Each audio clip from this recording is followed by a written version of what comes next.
Can everybody hear me okay, I hope?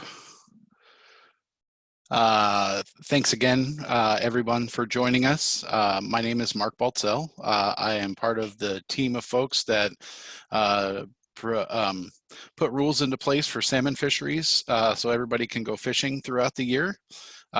We work with a great team of people, and I just want to give a shout out to them as we go through this process. Again, a great thank you and shout out to the folks at Ross Strategic, including Tess, who you were listening to, Dana, who's on the line with us today, as well as Kristen. They've really been great to work with as we've been navigating this different preseason and trying to get stuff done. They've been really helpful in helping us get through these meetings and offering opportunities for everyone to participate. So in front of you, you're going to see an outline of today's meeting. We're going to kind of go through some generalized stuff for those of you who've been paying attention and listening in. A lot of this early stuff's going to be repeat information, but we want to make sure that for folks who haven't had a chance to join us yet this year, that we're all kind of understanding the framework from which we're starting from, how things are working so far, any updates on some of the issues. We're going to go through the forecasts specifically for Chinook and Coho, and then talk about what's been on the table so far for proposed seasons, primarily focusing on Puget Sound, and we'll go through some of those issues. Did want to point out that we are going to take a predetermined break at 10:45 today. That'll be a 15-minute break from 10:45 to 11. And then depending on how long the meeting goes after that, we may take another break. We'll play that one by ear, so that one's to be determined. So obviously everybody is joining us today understands that we're kind of in unprecedented times right now. The agency took big steps last week and closed all recreational fisheries around the state. Obviously, we're trying to follow the directive laid out by the governor in his Stay Home, Stay Healthy proclamation. So we will be reevaluating that on or about the 6th of April and trying to see where things are, whether it makes sense to open up any fisheries, whether we're able to do that and minimize any impacts on public health or our own staff. So those are all things that will be considered as we going forward. Obviously, we have some more work to do when it comes to putting salmon seasons in place. The Pacific Fishery Management Council starts meeting this weekend on Saturday. All of those meetings will be over the web, and you can go to pcouncil.org, which is the Pacific Fishery Management Council site. They will have specific directions there on how you can join the PFMC meeting, as well as information on joining our delegation meetings, which normally happen in the mornings. That information should be there as well. We're also going to make sure that we have plenty of information on our own website on how you can participate through the end of the process and get updates and different meeting information as we go forward. As many of you know, putting salmon fisheries into place is somewhat complex. We have management guidance under the Pacific Salmon Treaty, under ESA, under Pacific Fishery Management Council, under our treaties, US v. Washington and US v. Oregon, our co-management processes that we go through. All of it is very complex and interrelated, and it all sorry, I lost my train of thought there. It all feeds into how we set salmon seasons every year. I have a list here of just some different things that provide that framework for us to be able to put seasons into place. All of these have been developed over time.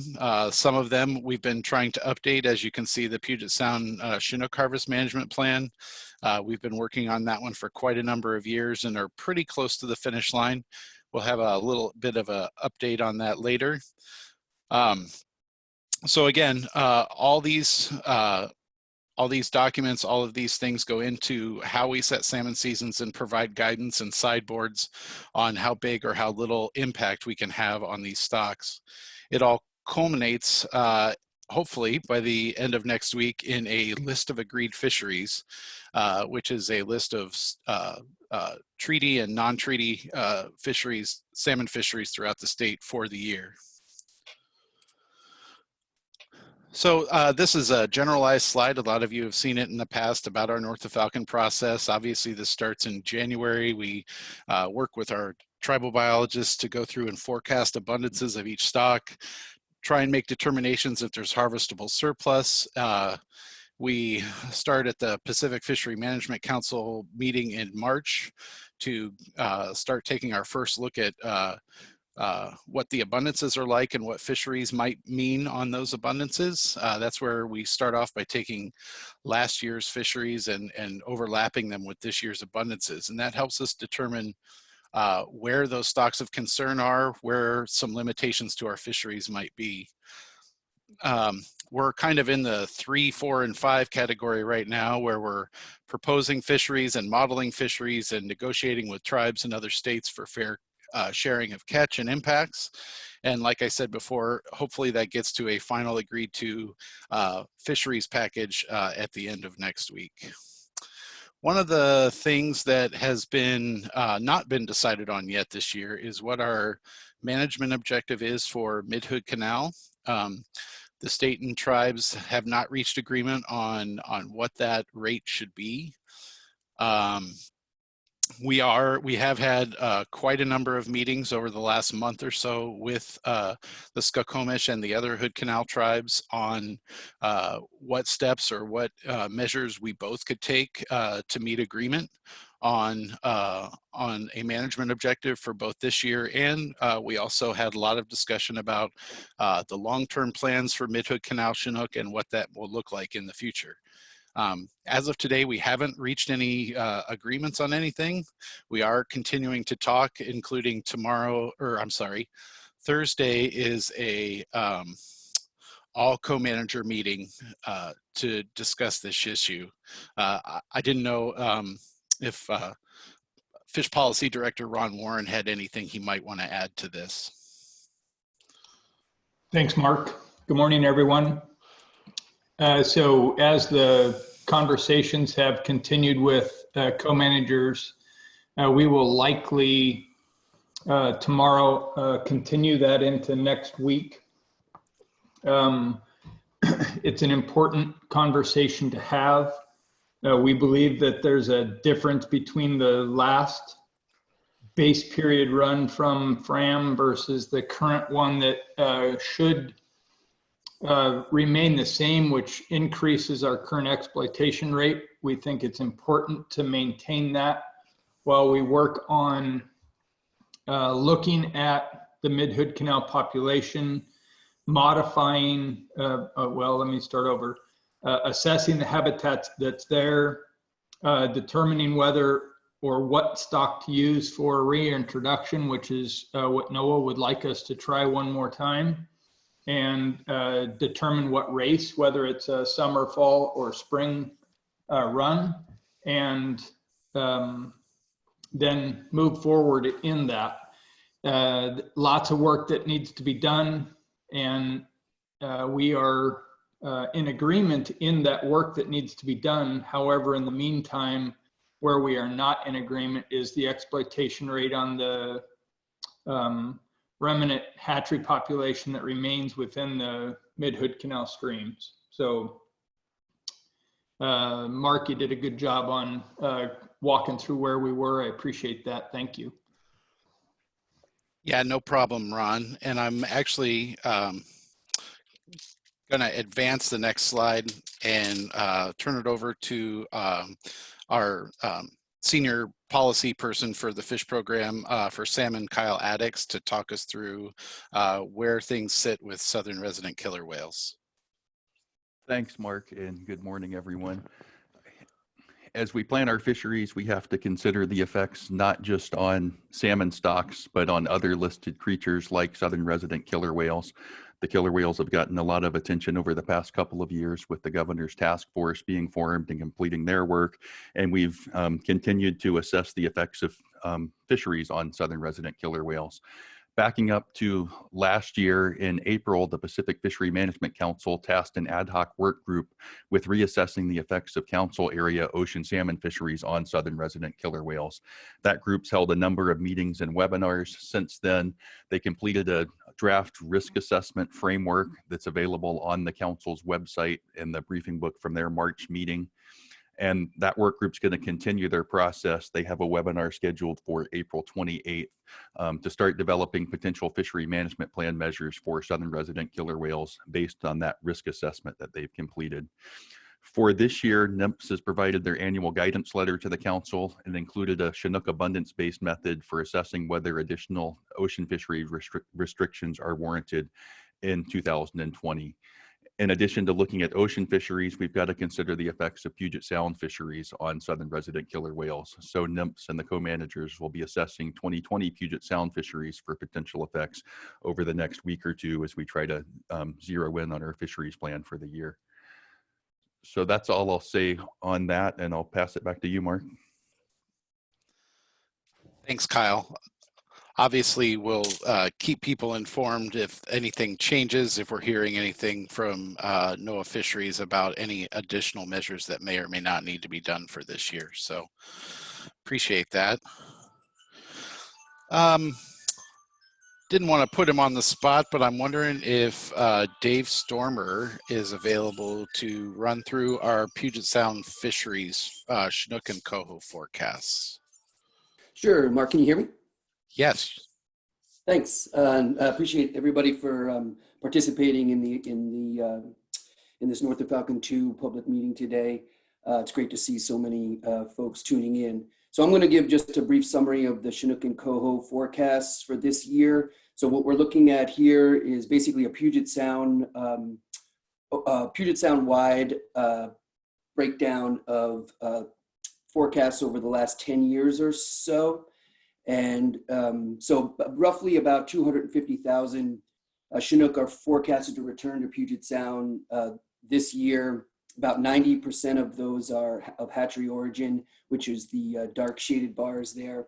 And about 10% are of wild or natural origin. So overall, hatchery stocks are up about 14% from the recent 10-year average, while wild stocks are down roughly 6% over the same time period. And so this is a breakdown of Chinook forecasts. This is the wild or natural origin return forecasts for by basin for this year compared to last year. So that right-hand column you see there is basically a proportional comparison of this year's forecast versus last year. Can you go back one, Mark? Sorry. So the values in white are basically a plus or minus 20% from this year to last year's forecast. Values that are in green are forecasts for this year that are greater than 20% of last year, and values in red are forecasts that are below 20% of what they were last year. So for wild Chinook returning to Puget Sound this year, there's some bright spots like the Nooksack Springs, but I'd point you to the Stillaguamish stock there in the middle. So even though a similar forecast for this year as last year, the continued low returns of the Stillaguamish stock mean that the Stillaguamish will likely be a constraint on Puget Sound fisheries this year. And then as we move down, things don't look, things don't look great for Lake Washington or the Green either, but then look similar throughout the rest of the South Sound. But I'd point you to Mid-Hood Canal. Very few fish are forecasted to come back to Mid-Hood Canal, about 85% below what it was last year. So Mid-Hood Canal stock is going to be a constraint on fisheries as well. Thanks, Mark. We can go forward. And in terms of hatchery returns of Chinook to Puget Sound, they're down across the straits.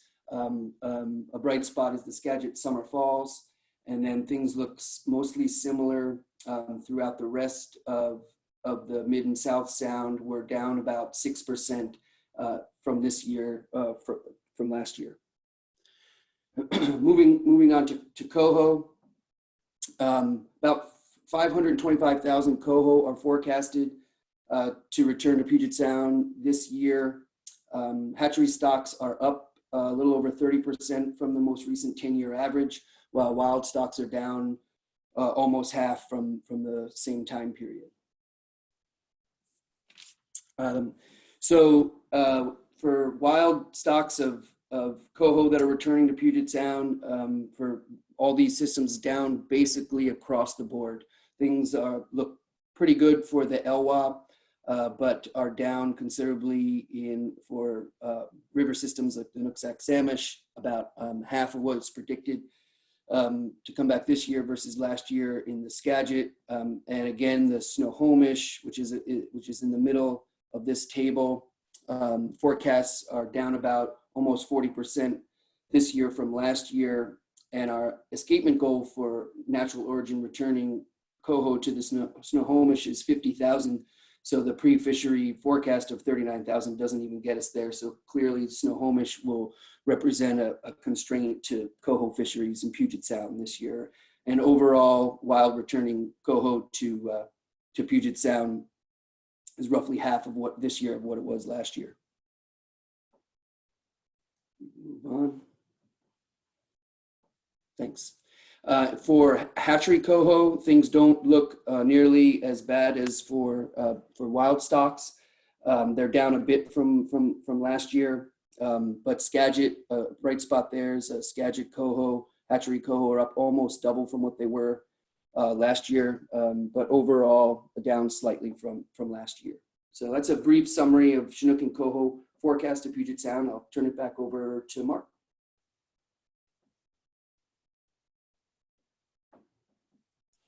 Thanks, David. I just wanted to go over what our ocean options are that were crafted at the first Pacific Fishery Management Council meeting in March. So for the non-treaty total allowable catch, for the high option in the ocean, it's 60,000. The mid option is 45,000, and the low option is closed. Similarly with coho, the first alternative, the high option is 30,000 coho. The mid option is 25,000, and alternative 3 is closed. I'm not sure if folks were paying attention, and we didn't go over it on the Chinook and coho forecasts here, but Columbia River stocks, which are really the salmon that drive ocean fisheries as well as Columbia River fisheries, the coho stocks for the Columbia as well as Oregon coast and Washington coast are down significantly. It's the lowest forecasted return, or the second lowest forecasted return in the last 20 years. So these ocean alternatives reflect that.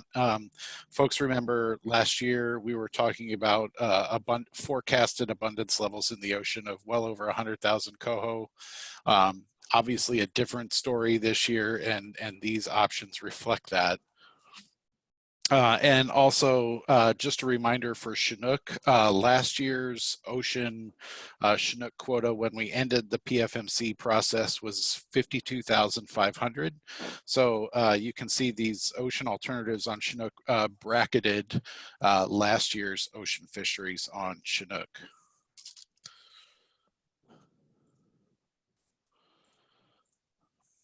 So I wanted to go through really quick. We've already done some initial modeling with our co-managers on proposed seasons for Puget Sound.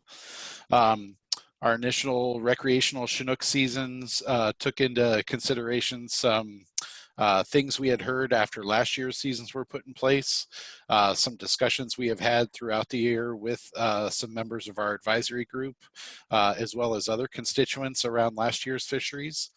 So you'll see that the moves that were made tended to try to address some of the Stiligwamish issues that David talked about earlier.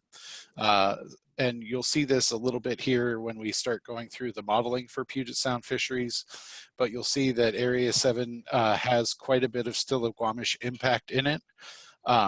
We also heard desires from that constituency base to try to get that month of August that was cut out of their fishery last year. They wanted that fishing time back if they could. So you'll see we ended up proposing a reduction in the winter fishery in order to make room for that summer fishery. You'll also see kind of the reduced winter time in 8.1 and 8.2. Similarly, we reduced that area by a half month and moved a month back to the fall, trying to respond to some of the desire to have more diverse fishing opportunity in the winter rather than shoving everything into the spring. You'll also see we were able to get the month of October proposed back in Area 11, did still keep a couple of those months in the winter closed on the first initial proposal. Switching over to coho seasons, we do have reduced seasons proposed for marine areas 8.1 and 8.2, primarily to address the low Snohomish and Skagit returns. Something that wasn't reflected on this presentation, but I did want to make folks aware of. Last year on the natural coho escapements in the Skagit, now these are just preliminary estimates, but preliminary estimates say about 15,000 was what we got for escapement on the Skagit last year. That's well below kind of the 27,000. That's the floor for what we need for escapement. So that's another one where we're definitely going to need to keep an eye on both this year and into the future to make sure that we're being mindful of those wild stocks. I did want to note that the proposed fishery for 8.1 and 8.2 right here is just a month, and it's for a shoreline only fishery.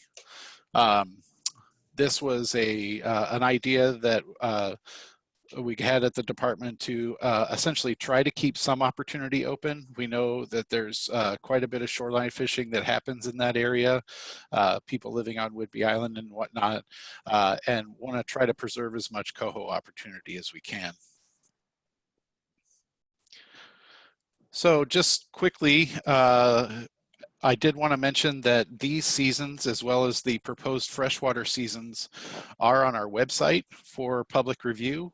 If you go to the public input section on our North of Falcon page, you'll see both marine and freshwater seasons for Puget Sound. I believe there's other fisheries up there too, including coastal fisheries, Willapa Grays, and I believe there might be some Columbia River proposals up there as well. So please check those out and provide us your feedback. We do look at it, we do appreciate it. We do take it into consideration when we're crafting seasons. Moving on, so we've talked about the need to conserve Snohomish coho.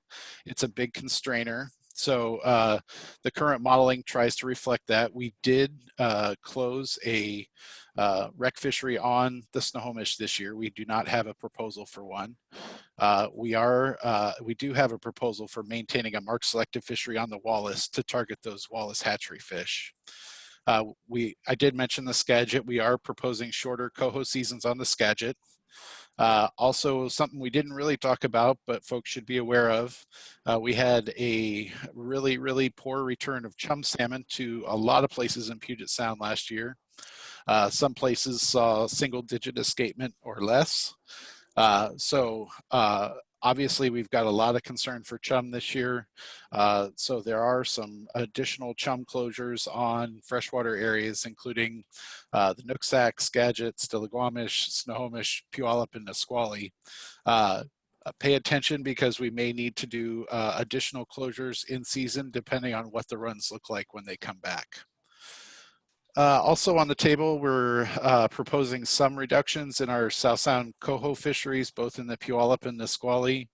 And also we have a low forecasted return to the Samish this year for Chinook. And yes, that's it's a hatchery run, but we want to make sure that's an important stock for the basin there, for both us and the tribes in that area. And we want to make sure that we have elevated brood stock goals to try and meet SRKW needs. So we want to make sure that we have enough fish to provide opportunity for all fishery sectors, as well as get those brood stock needs met. So this is where we're gonna really kind of do a deeper dive into Puget Sound fisheries. I did want to make a mention for any of our commercial constituents who are on the call. We do have an 11 o'clock call scheduled with the commercial constituents, and hopefully you have that call-in information. If not, please reach out to Dave Lau or Quasi a Day, and they can shoot you that information via email. So the challenge we have in front of us today is really kind of get down to brass tacks and try to put together elements of a fishing package that meet our conservation constraints, follow the guidance that Fish and Wildlife Commission has set in front of us, and provide the most amount of opportunity to our anglers. So I'm gonna pause right here for a second. I did see a hand raise, and I wonder if now might be a good time to pause and answer a question.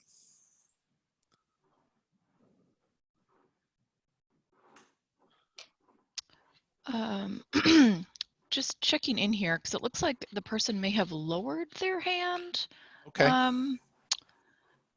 So maybe this is just a general call. If anybody has any questions at this point, happy to try to answer anything before we kind of do a deeper dive into some of the fisheries challenges we have for Puget Sound. And for folks on the computer, that's just that hand icon down at the bottom. If you are on the phone, *9 if you've got a clarifying question right now for what was just discussed.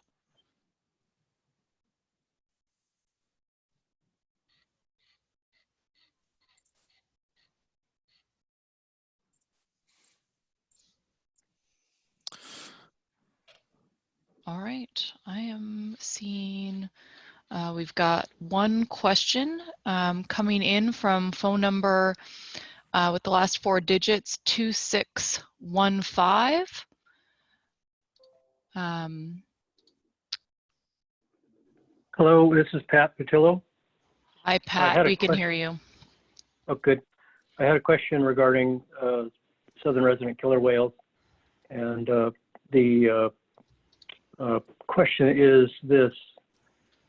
Regarding the framework that National Marine Fisheries Service and the PFMC had and others had put together for PFMC fisheries related to SRKW response, there has been a framework, similar framework proposed for the inside fisheries, and addressing that. The key feature of that was a kind of an index of abundance for Chinook in the inland area or the Salish Sea. So the question I have is, has NMFS or WDFW estimated the abundance of inland Chinook for this year, for 2020, and compared that with the historical levels of abundance of Chinook? Thanks, Pat. And I'm not sure if Kyle or Derek wants to take that question. This is Kyle. I'll take a shot, and Derek might have something to add. So, Pat, as you probably know, the work group, the ad hoc work group for the council, developed sort of a new modeling tool that combines our FRAM model with another model of Chinook distributions to try to get a better handle on where fish actually are at different times. I don't know that we've done similar work looking at Puget Sound abundance. I don't know if NOAA's planning to use something like that in 2020 for assessing fisheries. So just don't know how that new tool that's being used for the federal fisheries in the ocean may or may not be used this year inside Puget Sound.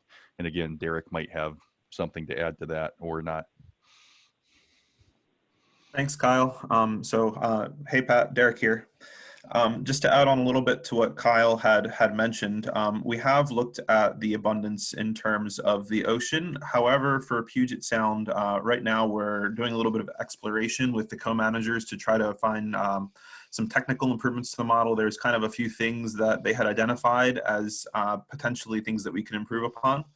And so we're still kind of at that technical stage of working with the co-managers and finding out if there's any ways that we can modify what we used in the PFMC work group to better represent what the Chinook abundances are in some of these areas. So as that work continues on, we haven't looked at the Puget Sound abundances just yet because we're still working on some of the technical aspects of getting at that for Puget Sound. Thank you. Thank you, Pat. So I thought I'd go through some of our current modeling, and at some point here, I'll hand the microphone over to Derek Depp, our lead Chinook modeler, but I'll take a stab in going through Coho. So what you're seeing here on the screen is our main wild production management units that we manage for within Puget Sound, including the Lower Fraser up in Canada, which is oftentimes a constraining stock for our fisheries. Obviously from the table, it is not this year. As David mentioned earlier, the Snohomish system is the biggest constrainer on Coho fisheries this year. With the current fishery modeling that I showed you earlier, you can see that we're well over both our 10% Southern US exploitation rate ceiling, as well as, you know, with the forecasts this year already well below our escapement goal, really maximizing the amount of escapement that gets back to the river is one of the main goals that the co-managers have identified for fishery shaping this year. So as optimistic as I am that we can push forward on the current package in front of us, I am feeling like we will need to likely come to the table with further reductions in Coho fisheries. It makes sense to me that we would start kind of in the near terminal area to try to maximize escapement and move out from there. That's just kind of my opinion about shaping and where I see things going, but happy to take any feedback on that as we go forward through this meeting. If folks have other ideas that they want to look at for fishery shaping for Coho, we'd be happy to take those comments.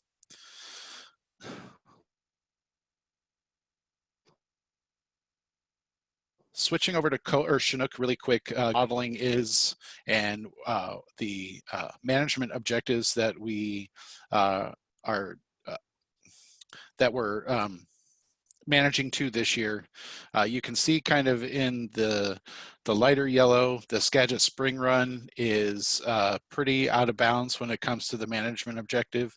It's at 20.7, and remember, this is all with the high ocean option on Chinook. So that's at 20.7, and we need to be at 10.3 exploitation rate. You'll see Snohomish and Nisqually are both a little bit not meeting their management objectives. The two biggest constrainers that we see at this point is the Stillaguamish and the Mid-Hood Canal stock. In the past, we have managed Mid-Hood Canal to a 12% exploitation rate.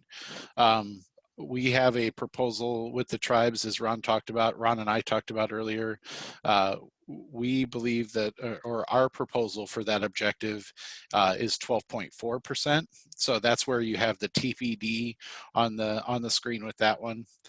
You'll notice that there's three kind of different management objectives for the Stillaguamish River: a 22% total, an 8% unmarked, and a 12% marked. And these are the same management objectives that we've been managing to for at least the last 2 years. I think this might be the third year that we're using these same targets for management objectives. I see Aaron Wisemore has raised his hand.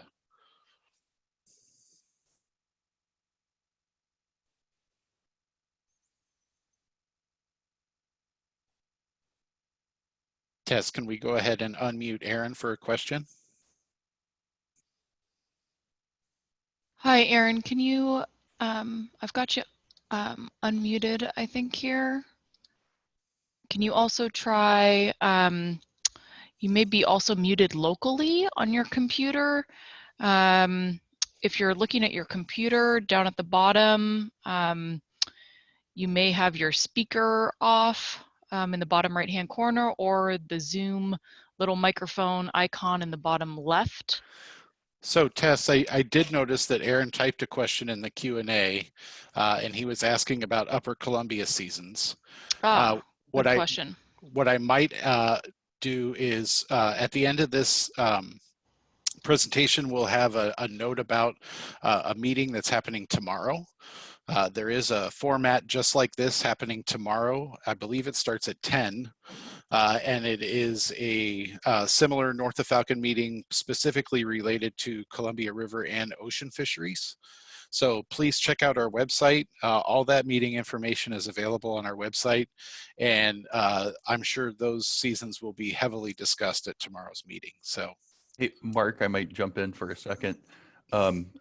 There was also a video produced and posted to YouTube yesterday that focuses more on Upper Columbia fisheries, the outlook for this year and directions on how to provide comment on those.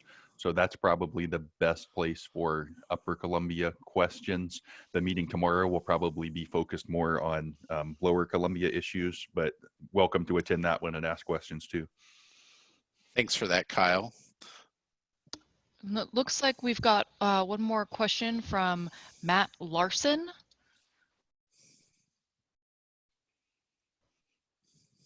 Matt,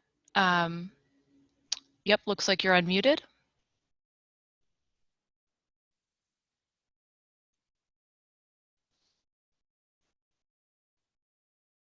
Matt, do you want to go ahead and ask your question, or or just let us know if you no longer have a question? Oh, press the wrong button. Great. All right, good to know, but that's how that works in the future, Matt, if you got another question. We're all trying to figure out the technology as we go. So I think I'm kind of done with this slide. And at this point, I think I might turn it over to Derek Dapp. He's our lead Chinook modeler for the agency. The screen you see in front of us is exploitation rates.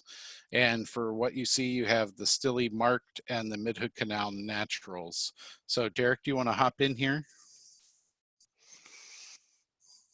Thanks for that, Mark. As I'm getting started, I also just want to give a shout out to some of the members of our modeling team here at DFW. I'd like to acknowledge and recognize Dan Auerbach, Angelica Hagenbrow, and Ty Garber for help preparing a lot of this information and really keeping our model runs going. So thanks to those guys.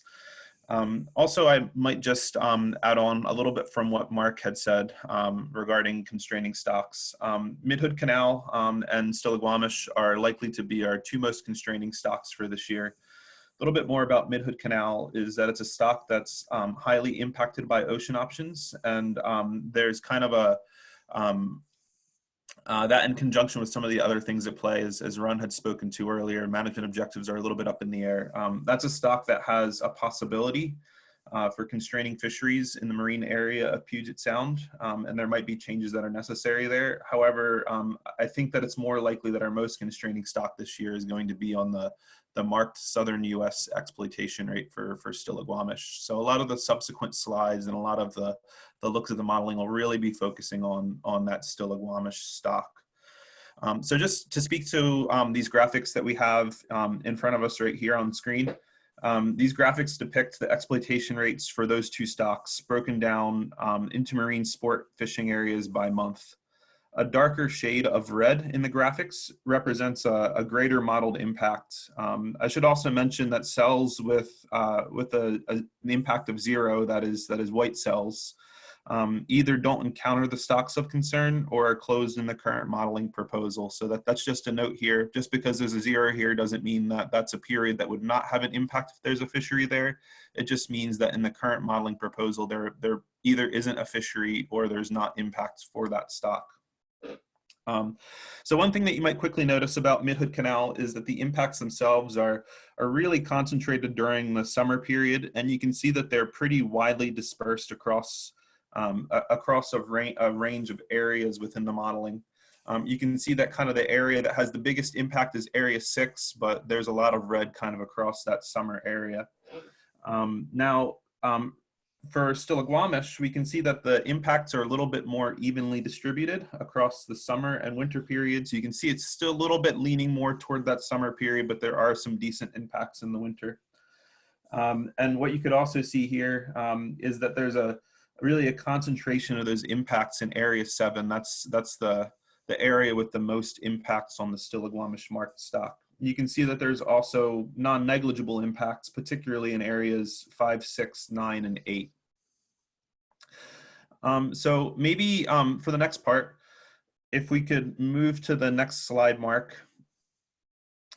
I'd like to share a modeling tool with everybody on the call here that we can collectively use to help guide some of the very difficult fishery management decisions that we have for the coming year.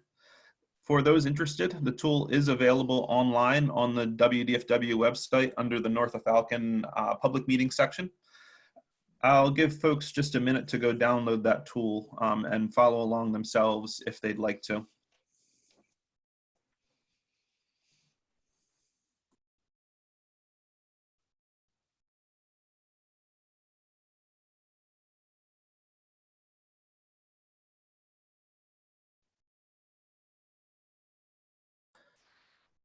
Getting into the tool itself, the tool allows users to select a particular management action and see basically the resulting effects of that management action on exploitation rates for kind of our two key stocks that we have here, Stillaguamish marked and Mid-Hood Canal. The tool is organized by area and season. So for each area season combination, the user can only select one action, even if that action is to leave the seasons unchanged from the current modeling proposal. One thing I would note is that the tool itself is not perfect.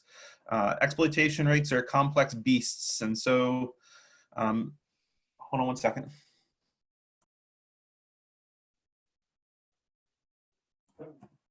And so the tool I would consider to be a rough approximation.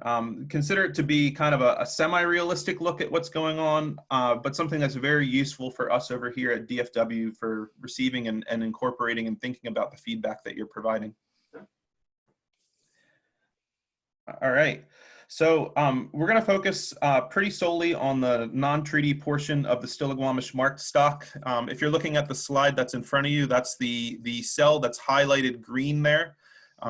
That's the post-action ER. So after you implement an action in the model, what you can see is it changes that post-action ER, that green cell. And you can see in the example provided in the slide here, we're looking at what things would look like if you modeled Area 7 winter as only open from Friday through Sunday, i.e. being closed Monday through Thursday.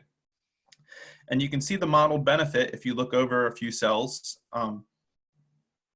Is that it reduces the Stillaguamish marked non-treaty exploitation rate by 0.25%. So you can see the original model run of 9.4% going down to 9.1%.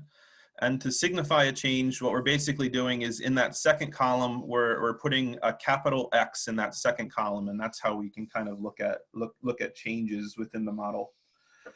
So the direction that I'd like to provide on using this tool is that we want to model reductions that produce a non-treaty marked SUS-ER for Stillaguamish of 6%. 6% represents kind of a worst case scenario, I would say, for state fisheries, where we would have to manage to 50% of the marked impacts for the Stillaguamish stock with the tribes. I would say that there are a lot of policy negotiations that have to occur between the co-managers, so 6% is not necessarily the target for the state. However, we kind of need your feedback now to help inform DFW's decision if that is where we decide to go, that worst case scenario. So Mark, if you can maybe move us to the next slide. This is kind of just playing around with the tool a little bit. This is one potential suite of actions that could get us to that 6% marked non-treaty ER for Stillaguamish.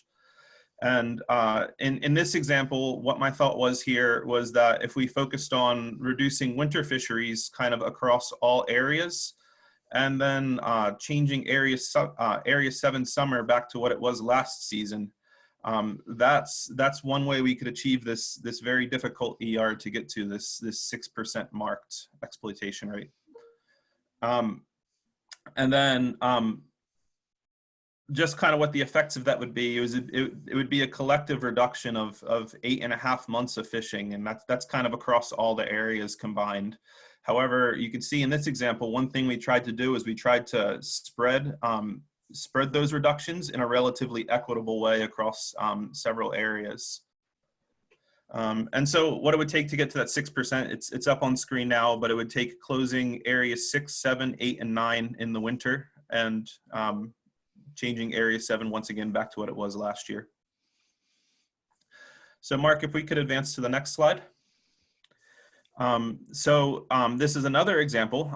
This is if we focused our reductions on fisheries with the largest impacts to Stiligwamish, that's area 7, to achieve objectives.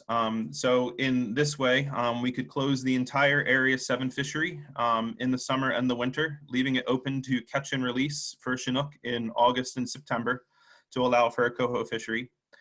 And then we would still have to make some additional moves. And what those moves would be were, one potential combination would be changing area 7 winter so that it's only open from Friday to Sunday, and changing area 8 winter so that it's only open from Friday to Sunday. In this look at things, we can see that there's time and area wise, there's a smaller reduction in the period of fishing removed. So it would be only 3 months reduced of fishing in area 7, with some reductions to area 6 and 8 as well, but not full closure. However, one of the issues with this is we're looking at a major hit to on Chinook fisheries for a particular geographic region. So these two examples were just kind of two examples that I threw out, taking two different strategies, one focused on reducing impacts by kind of the areas that the impacts are most concentrated, and one taking more of a equitable across all areas look that of course results in a greater number of reductions that must occur. We'll get into the tool itself, and hopefully people have had a chance to download it now. In a minute, I'll share my screen and we can kind of walk through and look at some of the options. But kind of, I think both of these examples kind of highlight the really tough situation we're in with Chinook this year, and what seasons would look like. So before I get into the tool itself, maybe I will just ask and see if there are any initial questions about how the tool works. Once again, I'll kind of walk through it as we're getting into it. I wouldn't focus the questions on any specific actions just yet. It's more about kind of if it's making sense as I'm trying to walk through this and describe what the tool itself is doing. And for folks who are on the phone, if you've got a question and want to raise your hand, again, that's *9. And for folks who are looking at their screen, there's a hand raised icon down at the bottom. And it looks like Pat on the phone has a question. Go ahead, Pat. Thank you. I wanted to maybe go back just a little bit about to talk about the objective of Stiligwamish, Hatchery, Chinook. And there's a couple of minor questions about some of the presentation. I don't think that first of all, that 12% was a management objective 2 years ago. It was last year, and the result of the season outcome, the North of Falcon outcome, was about 11%, 10.9%. So it was below the 12%, and that was primarily because the fisheries were constrained by the wild stock that was limited to 8%. But one of the features of last year was that the wild stock was of 8%. The outcome was that was not shared 50% between the tribes and the state managed fisheries. That wasn't 4% for non-Indians. It was about 3%. And I noted that the results of last year, even though it wasn't constrained by the hatchery stock, the 12%, but the outcome was approximately 6% impact for the non-Indian fisheries, and it was 4% for the tribes. So it wasn't equally shared last year for either the hatchery stock or the wild stock.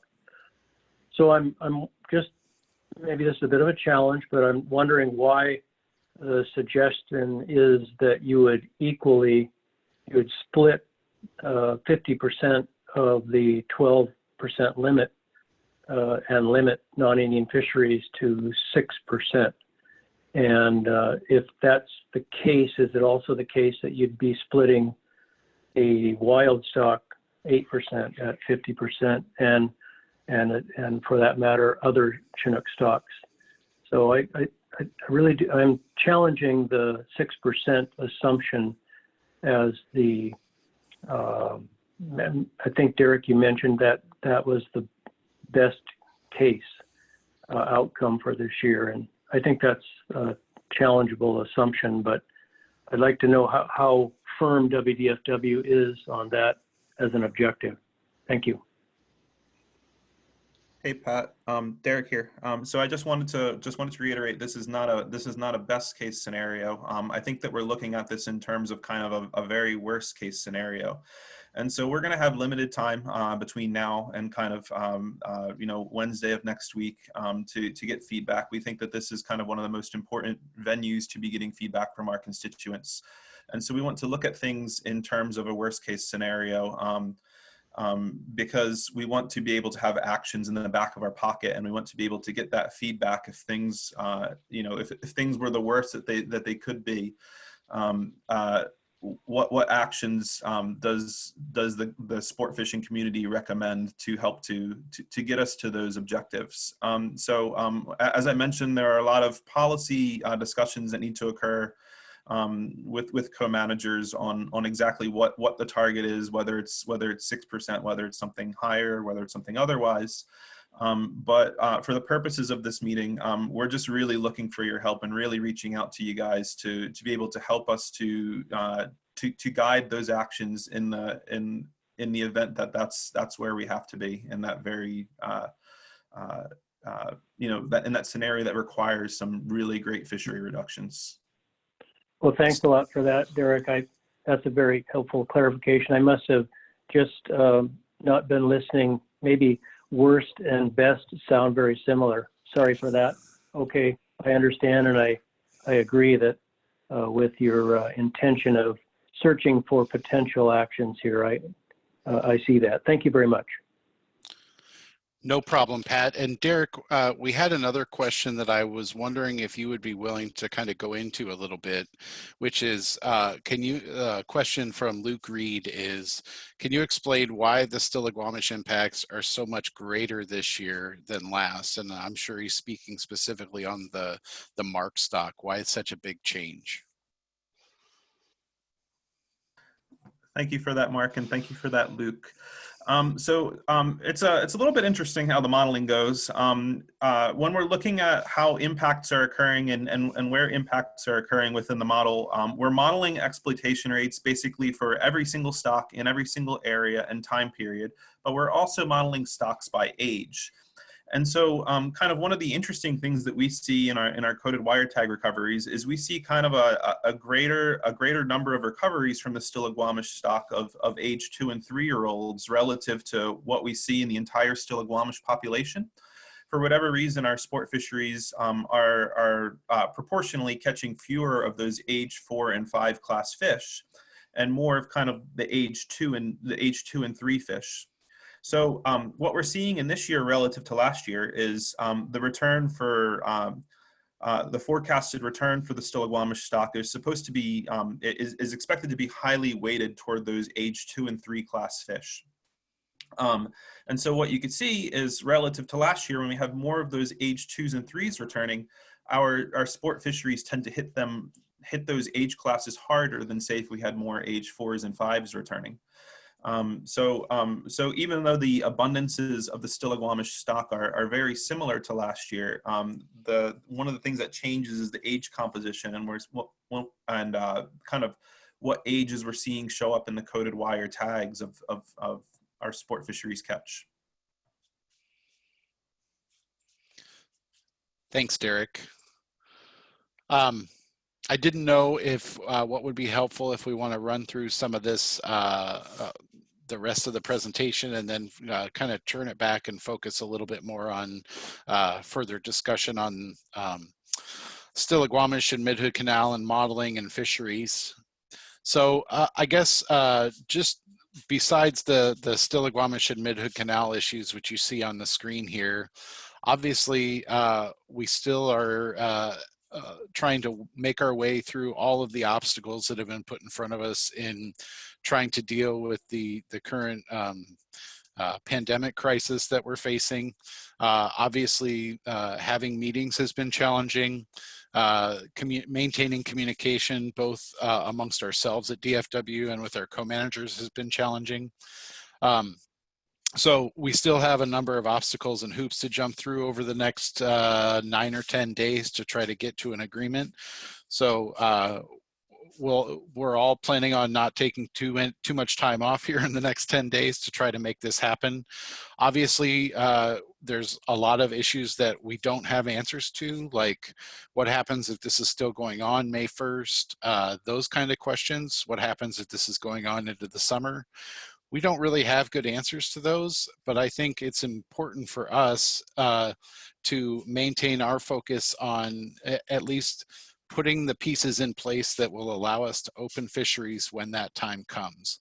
So know that we're thinking about all those things and trying to work through those issues here in the near term. This year hasn't changed in terms of our need to have a timely agreement at the end of the Pacific Fishery Management Council process.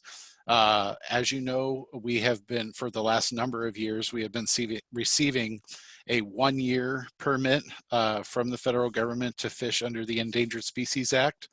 That evaluation takes place right after we come to an agreement. The federal agencies use our list of agreed fisheries and our modeling to develop that biological opinion that allows us to fish. So having that process get going as quickly as possible, as well as with all the unknowns having to do with COVID, we're not quite sure what other further delays may be in front of us as we go forward.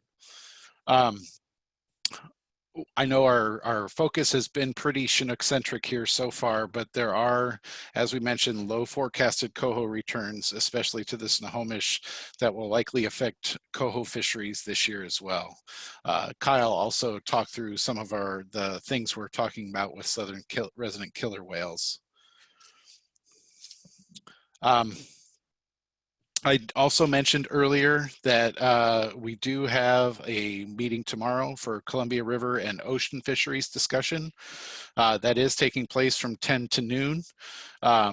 It is the public meeting to discuss those fisheries, and the information here is here and on our website. Again, and I also mentioned the Pacific Fisheries Management Council meetings, both online or via the PFMC webinar. All that's on the PFMC website, pcouncil.org. You can also find links to that, I believe, on our website as well. So with that, I might leave this slide up for the time being and see, or maybe think about switching to Derek and allowing him to share his screen. I don't know how easy that is to do, Tess. We hadn't really practiced that one. I think we can figure that out. If we do want to switch to his screen, you can go ahead and hit stop share, which should be up at the top there. I did note that we had one question come in for folks who are listening. We are trying to use the question and answer more for technical related questions, just because it's a little bit harder for presenters to see that versus the dedicated hand raise where we get a little notification there. But we do have one question, which is how broad is the data used to determine the age class caught in sport fisheries, and is it broken down by time of year? So I'll leave that up to Derek and Mark, and if we want to go into that right now, or hold off on that for a second as we switch over. Well, I would say if Derek could multitask and put his screen up and answer the question, that's probably how we can best handle it. Yep, no worries. I think I can do that here. It should be sharing now, just to make sure if you guys can see it. Anyway, to answer Carl's question, we're using brood years. So we're using coded wire tags from brood years 2005 through 2008. And because we're looking at age 2 through age 5 of Chinook, those correspond to fishing years 2007 through 2013 to represent that stock. So looking at it more broadly is something that we do intend to do in the off season, and something that we actually do have agreement to look at with our co-managers. And so that's something that we can get back to you at a later date. Probably not something we'll be delving into for any great depth this year, but something that we'll be definitely considering for the future, and going to just verify what we're seeing across a broader range of years. Great, thanks, Derek. And we can see the Puget Sound stock analysis tool spreadsheet. Perfect. So with this spreadsheet in front of you, just a little bit more walkthrough, I suppose. As I had mentioned, if you want to signify a particular action, basically you're going to be putting in X in this column B, in the implement column, and that'll kind of propagate through the spreadsheet, and you can see how that affects the exploitation rates in the top rows of the tool, that is rows 5 and 6. Maybe I'll just walk through area and time period by area and time period, and look at kind of some of the actions that we're thinking about. But before I get started on that, I have 3 actions that I've designated as pre-run actions. These are actions that are not related necessarily to change considerations for Puget Sound. These are ones that we think are likely and or imminent in the next model run. One thing is we looked at, prior to getting into sector size, we looked at updating the non-treaty ocean to 52.5 thousand. That is the quota that we had last year. And although there's many negotiations to occur, we think that that's kind of the most likely scenario for the ocean. We have an update to one of our freshwater inputs for Stillaguamish, which is a Coho directed fishery, the incidental impacts on Chinook there. It's quite a minor change, and so it doesn't really change the exploitation rates a whole lot there. The last thing is we're updating our ratios for estimating kind of increased effort when using a 2-pole adjustment. So that's for area 13, area 12 summer, and some of the kind of more near terminal marine areas. And that one also has very little effect on Stillaguamish. But just letting people know that if they're looking at and going to use the tool, my recommendation would be to put an X in all of those first 3 pre-run rows. Maybe moving on, once again, area and time period, I'll just kind of walk us through some of the things that we've been discussing and some of the things that we've been considering, and trying to hopefully get some feedback from the general group here. So area 7 summer, it's no secret, based off the earlier slides that we had, area 7 summer is the area that has the most impact out of anywhere in our modeling on the Stillaguamish stock. Just for some perspective, if we were looking at July in area 7, the impact from that fishery on the Stillaguamish mark stock is approximately 1.5%. And if you looked at the impact of all other marine areas combined in Puget Sound for July, the impact is 1.8%. So essentially what that means for area 7 in the summer is we have to think really hard about how much we value that in relation to other areas, because of the great impacts that fishery has. So So as we're looking, just as a reminder, in our initial modeling proposal, what we're modeling for Area 7 in the summer is we're modeling mark selective from July 1 through mid-August. And then the second portion of August to the end of September, we're modeling as non-retention. And so some of the different options that we have on the plate here is starting with option 1 is shifting the fishery in August such that the starting portion of August from 1 to 15 is closed to salmon fishing.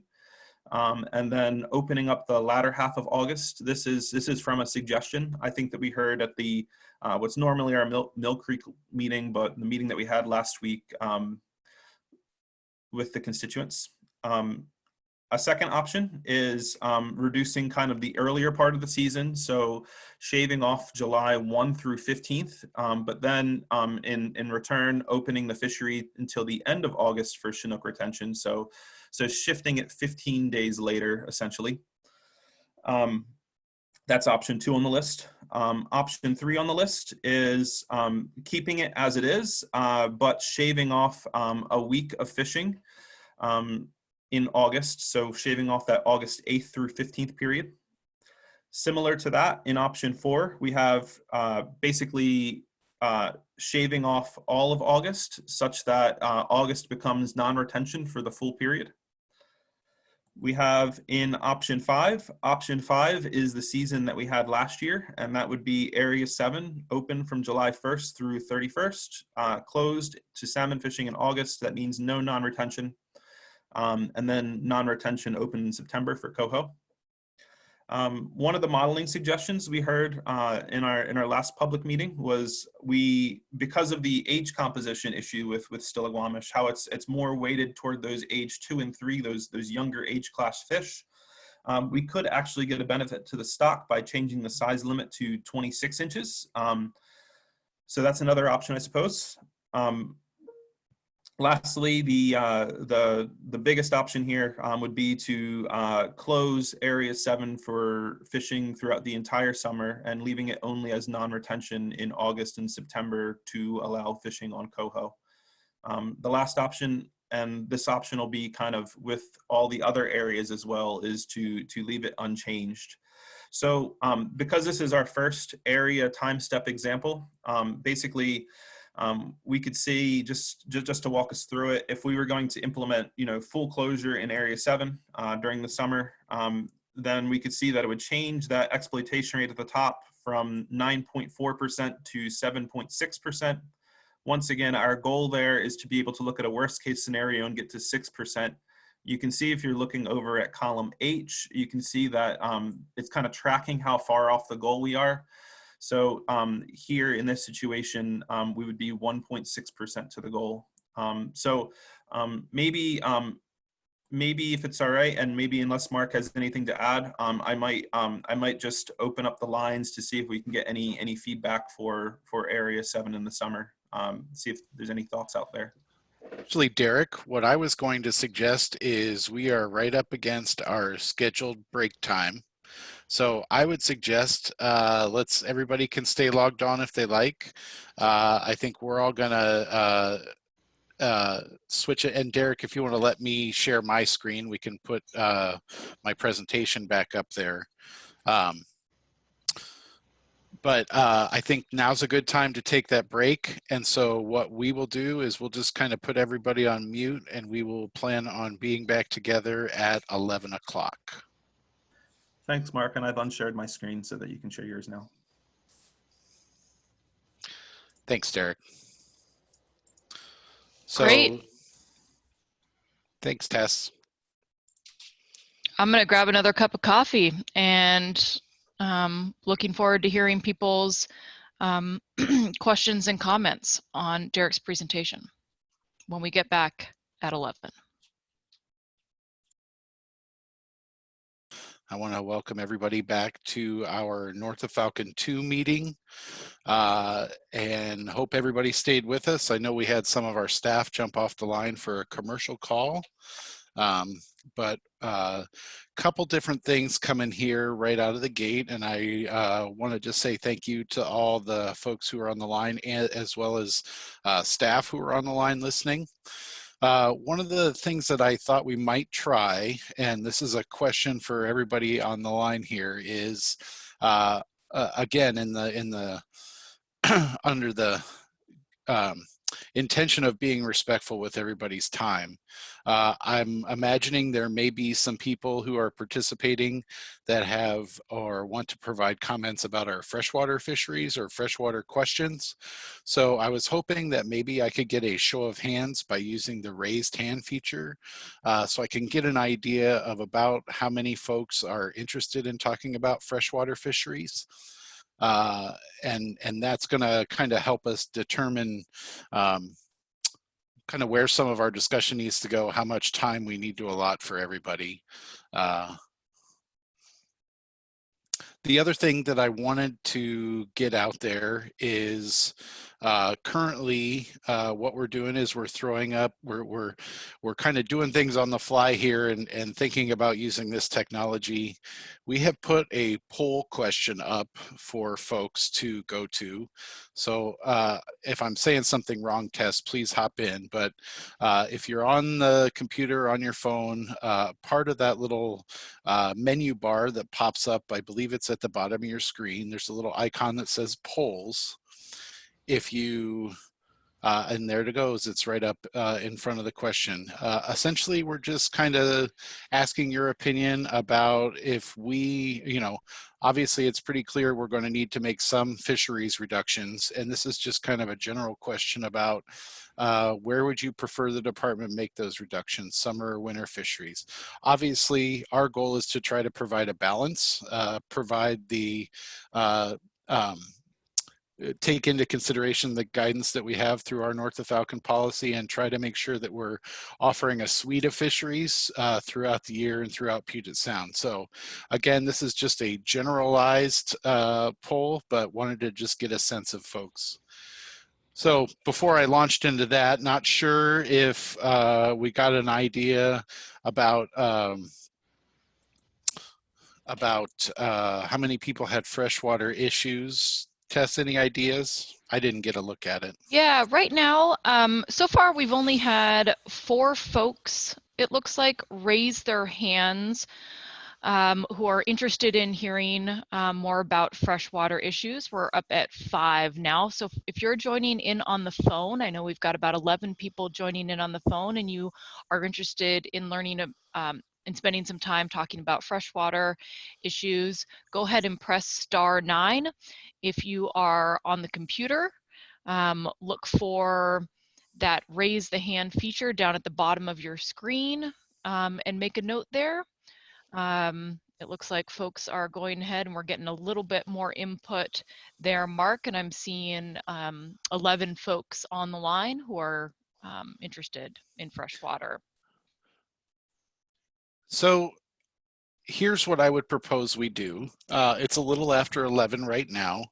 I would like to propose that we continue forward with the discussion regarding marine seasons, but we will set a time of 11:45. If we haven't finished with our marine discussion, we'll pause. We'll go through some of our freshwater discussions at 11:45. And then after we've gotten through those, if we still have a need to go through some marine discussion, then I think that's maybe where we would pick it up for then.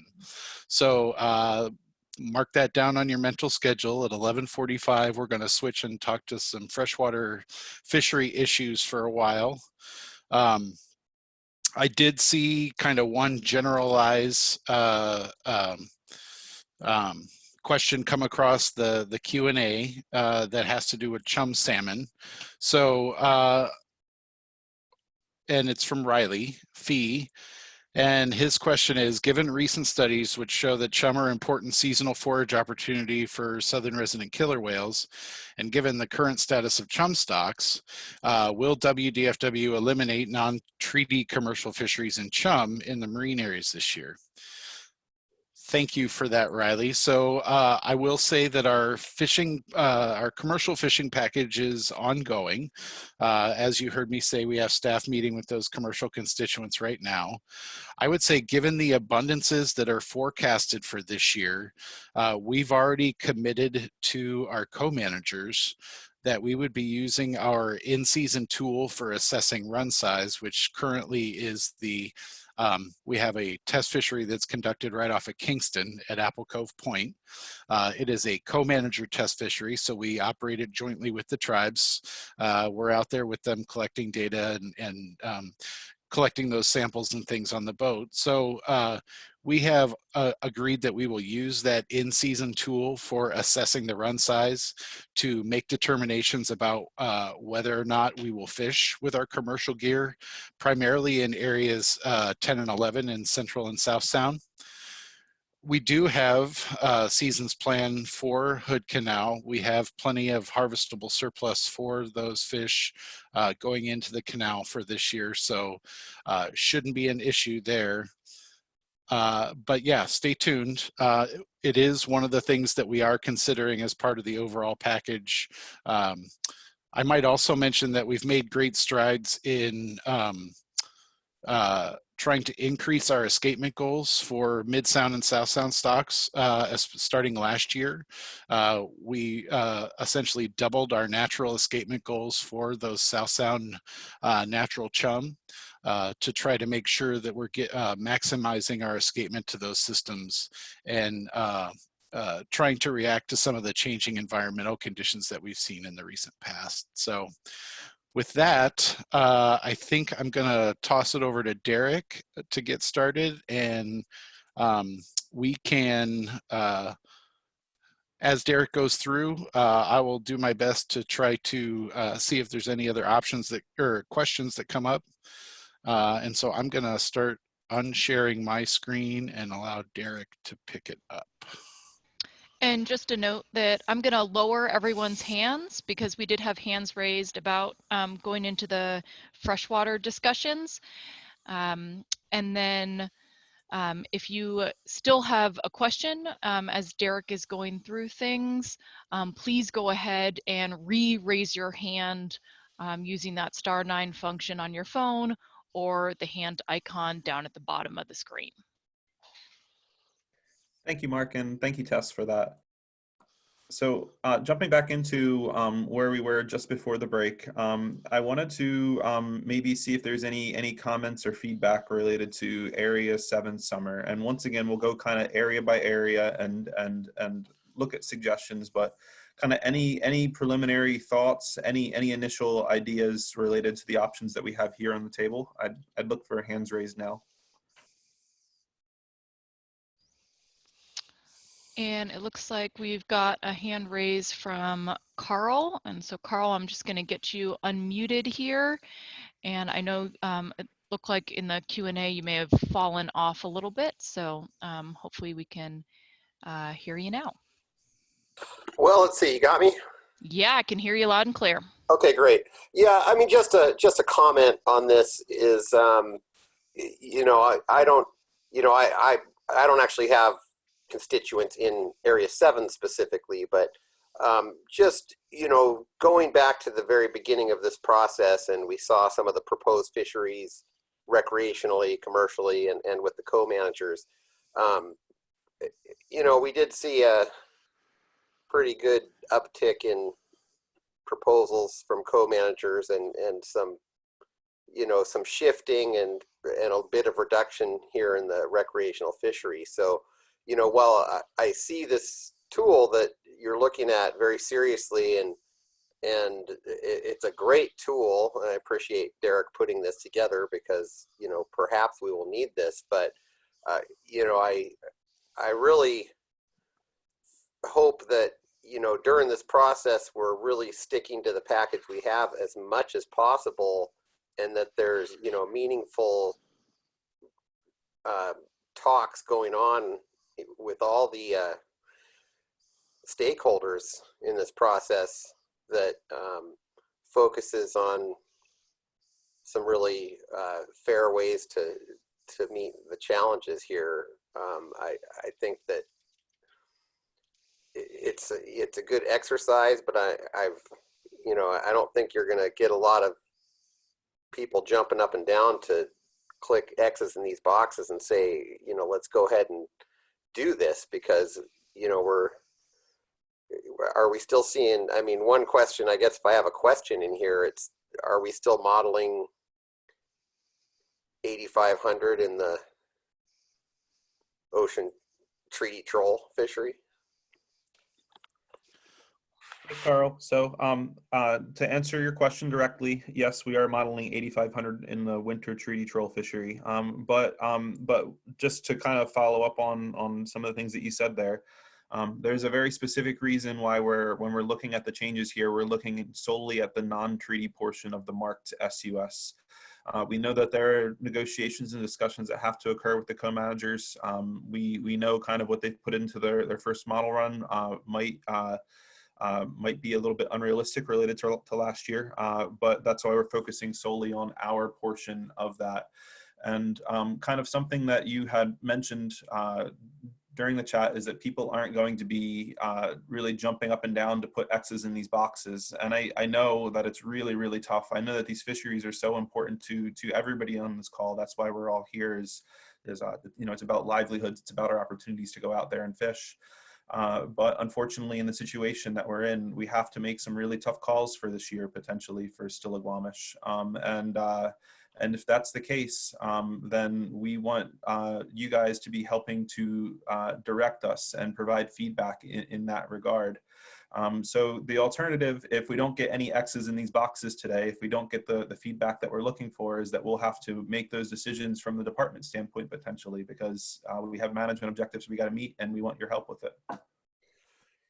Thank you, Derek. I really appreciate the clarification there, and I do appreciate the public process here and the fact that you are giving people an opportunity to see what's going on, and that is definitely really appreciated, I'm sure, by all the constituents and the advisors in this process.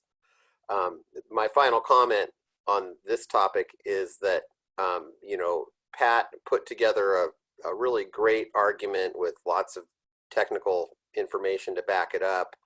And I'm sure he's probably shared that with the department by now. And we were reviewing that, on our own as advisors yesterday. And my comment is that, I really have a lot of trust in Pat's experience and opinion on this. And I'm really going to trust the group of us with Pat as a leader to, to stick to his recommendations and to allow him to help us through this mess. So I appreciate the information, Derek. Thank you. Thanks, Carl. And I see one additional hand raised, Tess. Yeah, it looks like it's Pat. So that's got you unmuted here. Hey, Derek, this is Pat. I'd like to just ask a couple of questions about the actions here. One is there was it's not really an action, but it's you called it an update on either quotas or scalers for the various fisheries in at least a previous version of this this tool. And I wondered if you could comment about those updates. And I'm assuming here that the updates meant for either quotas or scalers is that you were probably improving the estimates of likely catches during seasons, et cetera, and with more recent data, maybe a recent analysis, updating it for most recent years.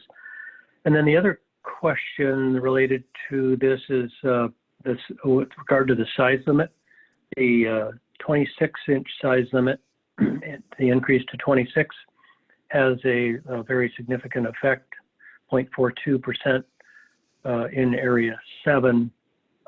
So two-part question here is, I'm interested, and I think others might be interested in looking at the effect of 28 inches as well.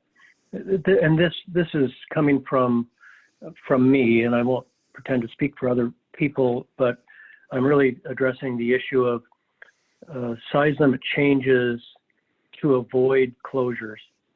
And obviously, people wouldn't want to lose the opportunity for marked hatchery fish and selective fisheries for fish that are above or below 26 inches or 28 inches. But if it has this effect and it keeps the fishery open, that's really important.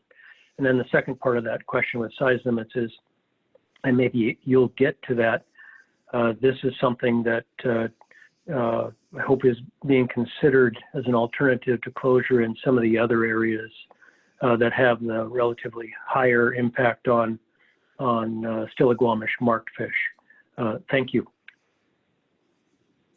Thanks a lot, Pat. Those were all some really great questions. So I might start off kind of just going in the order that you mentioned them there. You're correct. Kind of in our earlier looks at model runs, we had originally proposed changing from a quota to a scalar. And in those earlier model runs, it's kind of, maybe I'll just explain a little bit about the modeling at first. Kind of the first set of model runs that we start looking at and doing for Chinook is they're called the new abundances last year's fishery runs. And those new abundances last year's fishery runs, basically we're taking and we're putting in the abundances for the 2020 forecasts of all the stocks that we have for Chinook along the West Coast where they're available, and modeling those with last year's fisheries.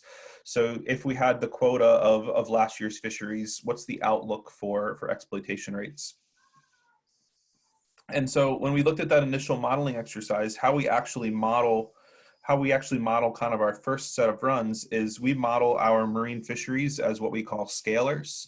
Scalars act on the abundances of the stocks within the model, and then they, acting on those abundances, they basically produce a quota. So it's more sensitive to what's going on with those abundances. When we had the initial quotas in the new abundances last year's fishery run, we saw that when we updated things with scalars, in general, those quotas went down a little bit. So the switch that we saw there was kind of just a normal part of our pre-season modeling process, and it did afford kind of a little bit of a reduction in exploitation rate across the board for some of the stocks. So that's kind of just an explanation about what that part is. Now in the modeling that we're looking at, those scalars are in there. They are predicting quotas based off the abundances within the model. As far as the second question, we can certainly look at a 28-inch size limit. It's something that we had been tossing around a little bit. And what I will say, one thing that I would say about a 28-inch size limit is looking at the coded wire tags for the returns in Marine Area 7. Basically what we're seeing is if we manage to a 28-inch size limit, we would only be retaining about 40% of the catch being at our current size limit. So it's something that we're looking at. Just wanted to give you a heads up that we had looked a little bit at kind of preliminarily at that data. And I saw Ron's hand raise, so I might just pass over the mic to him for a second. Hey, thanks, Derek. And Pat, thanks again for the constructive thoughts. Appreciate your participation, certainly. And so as we build our packages and kind of build the talking points, and maybe we can talk offline a little bit. The difficulty I've had with the size limit change is that, so we're going to go back in and we're going to tell the tribes we're going to release more fish and NOAA, and we're going to target those fish that are being targeted by southern resident killer whales, which are the larger fish. What are your comments relative to that and thoughts about the argument made for it relative to those two issues?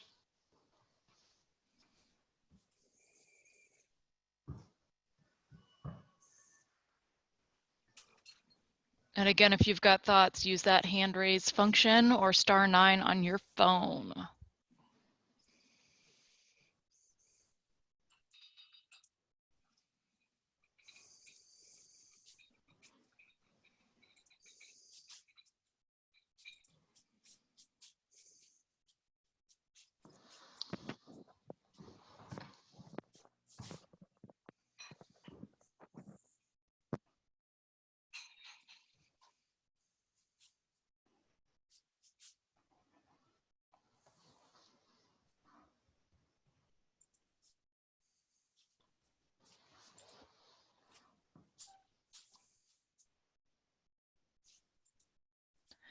We've got a hand raised from Brian.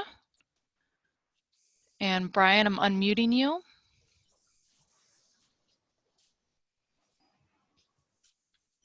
Brian, you want to go ahead and ask your question? We are not getting any audio from you, Brian. Do you want to check kind of your local headset microphone or speakers? Because I see that you're unmuted, but I'm not seeing any sound coming through.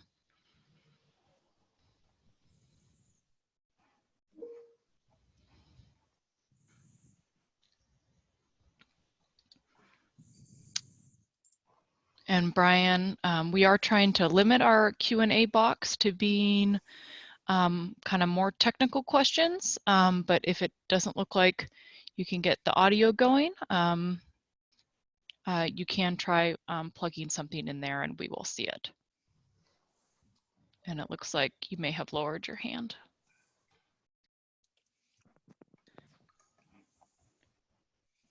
Do we have anybody else that's got a question? So, oh, go ahead, Brian.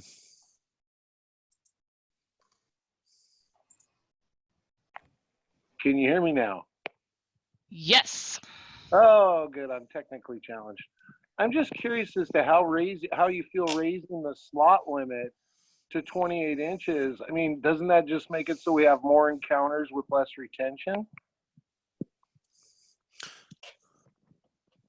From a modeling perspective, if the fishing effort were the same, i.e. there was an equivalent number of boats going out there fishing, then the number of encounters would be the same, but the number retained would be less. And so, as Ron had mentioned, it would result in more releases and fewer retained.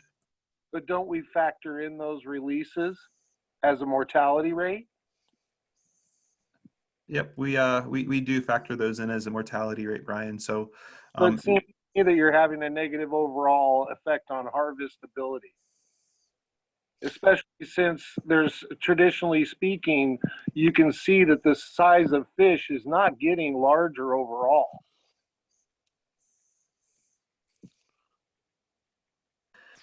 Yep, there's certainly data out there from the Olberger et al. 2018 paper that suggests that the overall size of these fish is decreasing. I guess well, you don't need data to know that, though. You can just be out there fishing and have seen that over the last 30 years, the overall size of Chinook has definitely decreased. And, you know, maybe we should be looking at ways we can enhance our hatchery production, because if we're going to have more encounters, which is going to impact harvestability, it just seems to me like to keep more fishing opportunity for the sportsmen and frankly for everyone, the solution is in the hatcheries.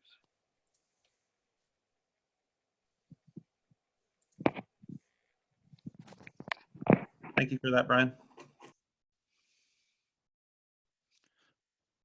So Derek, maybe this is a good time to continue through some of the modeling options that you put together, just so folks can see some of the options that we're considering. Yep.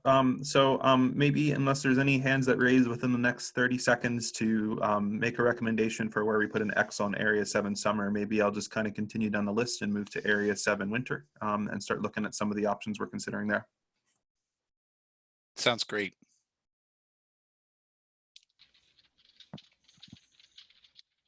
All right. One thing I would say as we move down this tool, there's kind of the most options we can see here for Area 7. It's the area that has the greatest number of impacts. It's the area where we're really looking close in that summer time period. You'll notice kind of as we move down to some of the other areas and time periods, there's fewer options available. That doesn't mean that there's fewer options available in the management table. That just means that I looked at kind of a smaller range of options. So if there are any suggestions as we move through here for any of the other areas and time periods, even for Area 7 summer, we're all ears and we want to get the feedback that we can from you guys.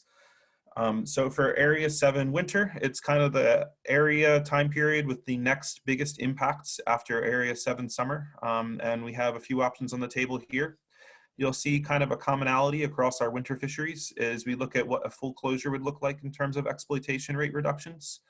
And then we also look at kind of only a portion of the week opener and what that might look like for exploitation rate reductions. So for Area 7 winter, what it's currently modeled as in the current set of runs is open from March 1st through mid-April. So it's about a month and a half long.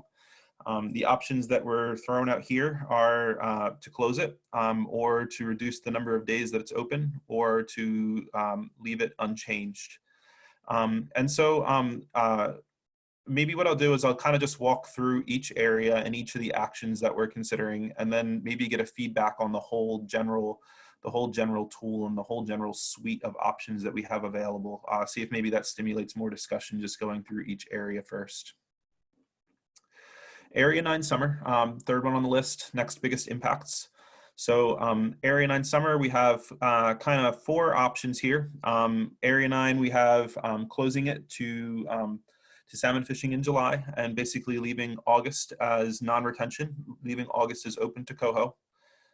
That's one option. Another option is we could, Area 9 is one of our areas in the summertime with the largest quota. Right now we have quite a healthy quota in there in the modeling. 7,000, over 7,000 Chinook is what we're modeling as our quota. We could reduce that by 2,000. What that would mean is that would likely mean an early season closure for that fishery. But it's one way that we could get at reducing our impacts while trying to retain the same season length if we manage to go through that quota slowly. Third option is there's quite a large coho fishery in the summertime in Marine Area 9. So one option is that we could close that summer fishery and we would be lowering our non-retention impacts. Area 9, of course, is an area that that those Snohomish coho are passing through. So that's one of the reasons why we have that consideration there. Lastly, another option for Area 9 is, of course, leaving it unchanged. Moving on to Marine Area 6.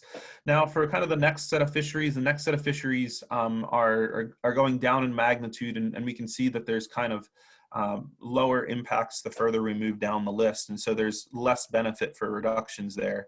But looking at all options on the table. So Area 6 in the winter, if we closed it entirely to salmon fishing, we could get a benefit of 0.7 approximately to that Mid-Hood Canal marked rate. We could do something similar to what we had proposed in one of the earlier options for Area 7 in the winter, which is opening it from Friday through Sunday only, or we could leave it unchanged. And just for reference, Area 6 is just like Area 7, it's currently modeled as open March 1st to April 15th. Area 8 winter, we have a similar suite of options once again available here. So for reference, the season itself in Marine Area 8 is currently proposed as November being open to Chinook retention, marked selectively, and then mid-March through the end of April as marked selective for Chinook. We have same range of options that we saw in Marine Area 7 in the winter and Marine Area 6. Same package here, and you can see what the exploitation rate reductions are associated with each of those potential changes in column E. Winter Area 9. Winter Area 9, what's currently on the table for this year is mark selective from February 1st through mid-April. And just like the other winter fisheries, we're looking at the same suite of options here and then looking at what exploitation rate benefit we could get from that. So moving down the list a little bit, Area 5 winter is a fishery that actually has quite low impacts on Stillaguamish marked. Across the whole time period, we're only seeing about a 0.3% ER impact. So we do have some options to look at here, but the only one we put in here was opening it for a 4-day-a-week fishery. That's Thursday through Sunday. Area 5 and 6 summer, both of those currently are modeled as modeled as being mark selective from July 1st through August 15th. And so we looked here at potentially reducing that season down to a 30-day option rather than a 46-day option. Lastly, Area 11, kind of a weird one, not exactly where you would expect Stiligwamish impacts to be, but yet we have coded wire tag returns there, and it is showing up within our model. You could see here that it's not the highest impact fishery, but if you made a very large move there, such as closing down Area 11 in July, you could get some benefit to the Stiligwamish marked. So having gone through the range of options, I guess I would now open it up to comments or questions. Anyone have any ideas of where to put an X for me? Looks like we've got one or two ideas coming in. Carl, I'm going to unmute you and then we'll go to Pat. Okay, I think I'm unmuted on my end. You got me? Yes. Okay, great. Yeah, Derek, so just a clarification on the Area 8.2 winter, I think I saw 0.58 or something like that. That's just the month of November, is that correct? No, that's actually the full winter season. So it's the month of November as well as from mid-March through the end of April. Oh, okay, I got you. That's considered the winter time frame. I've got you there. Okay. Yeah, I do know that I just had some comments from some of the constituents in that Everett area that fishes that, and you know, the feedback I got was, as far as November was concerned, it was it's a shaker fest. Basically, it doesn't seem like a value. It seems like a lot of releasing and not a very valuable fishery. So, you know, it might be something to look at. You know, I know you've already built this tool, but curious as to what, you know, just taking out November might look like. If there's much savings there, it might be something to look at. Yeah, I really appreciate that feedback, Carl, and hearing what the fishermen are seeing on the water. So although it's not an option in this tool now, it's definitely something, hearing that feedback, that we'll be looking at and considering and getting more information on during our process. Thank you. Yeah, and in addition to that comment, the highest value in the Area 8.2 fishery to the local fishermen there is really the tail end of it. It's really, you know, you might look at something like taking it down to just April or just, you know, March. And I don't have the matrix up in front of me right now, but, you know, just the last month of it, perhaps being open and closing the rest. It might be something to look at. Thank you, Derek. Thank you, Carl. I've written down both those suggestions, and we'll certainly have a look at them.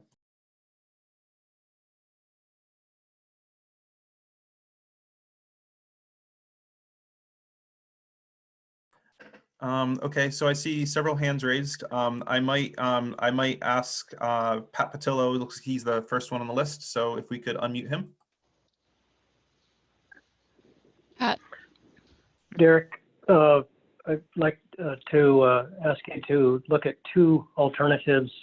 One is with respect to the size limit. So specifically noting the comments that people have had, and I'm sure it's going a debate about changing size limits will go on, but I do think it would be best if the size limit were changed to apply it to more than just Area 7 in the summer. And I think most appropriately it's applied during the summer when larger fish would be available. And my request would be to look at the effect of applying it to areas 5 through 7 and 9 during the summer. And then also with regard to the days per week, there were two, Area 6 in the winter and Area 7 in the winter, I think, was Friday through Sunday. Again, just with the theme of days opened is important. I wonder if you could look at the effect of having 4 days open in those fisheries, and that perhaps it would be one less day on the weekend, so So as a suggestion, Wednesday through Saturday. It seems to me like that reducing a high impact day or a high effort day of a weekend and adding a weekday, midweekday might have a neutral impact. And I'd like to know if you could take a look at that at some time in the near future. Thank you. Thanks, Pat. And I can certainly look at both those things, looking at size limit changes from Area 5 through Area 9 in the summertime. And then also looking at a 4-day open schedule from Wednesday through Saturday, particularly in marine areas 5 and 6 in the winter. Thanks. All right, looks like we've got Brett Rawson, and I'm going to unmute you. Derek, it's Brett. Hey, sorry, I got on late. I'm in Asia. I had a hard time getting signed in. Could you do a quick recap of Area 7? I apologize if this is beating a dead horse, but I was just able to get on. Hey, Brett. One thing that I would say is, and maybe this is also a plug for, I got a few private messages during the break. People were having trouble finding where the tool was available online. What I would say is in the chat section of the Zoom meeting here, I put a link to that tool. Brett, you can navigate your way into that tool, and it's within rows 13 through 21 for Area 7 summer, and then 24 through 26 for Area 7 winter. And I won't recap each of the options just because we spent quite a bit of time on it. But what I will say is that Area 7, as you're aware, is one of the areas that has kind of a larger impact on Stillaguamish marked. Because of that, we've kind of put a greater range of options on the table based off the feedback that we've heard in the last public meeting. As you catch up, if you have any questions or comments about kind of some of the options on the table, if you're looking at it and think that there's one option that looks preferable above the others, then please let us know. Okay, will do. I can see him now on the screen, so great. Thank you. And it looks like we've, oh. Thanks, Tessa. I was just going to say, it looks like we have Art's hand still raised. Yes.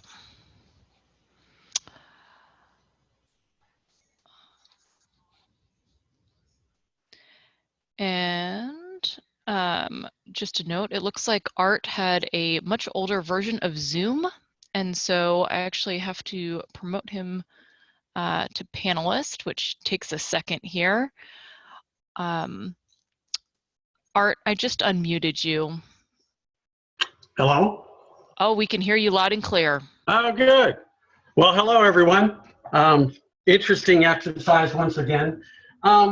It's looking at Marine Area 11 a little bit, and there's the option of closing it for July, which would be a huge impact. What is the quota for the summer months there? If you give me just a moment, I can look that up. If you have any additional piece to your question, Art, I'd maybe ask that you keep on firing away while I'm getting that, because it'll take. Oh, okay. I was looking at maybe an option rather than closing for the month of July.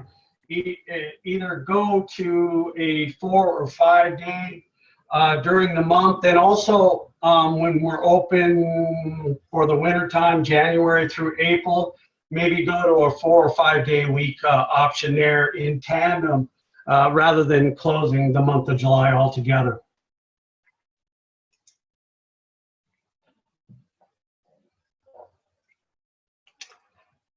If we have to.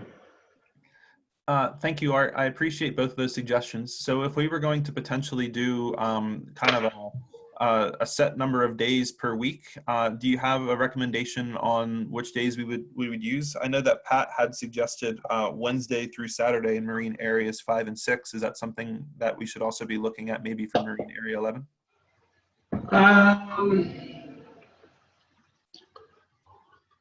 I was thinking more along the line of it depends whether you go 5 or 4 days. If it's 5 days, it'd be Thursday, Friday, Saturday, Sunday, Monday, close Tuesday and Wednesday. If not, we could, go Friday through Monday.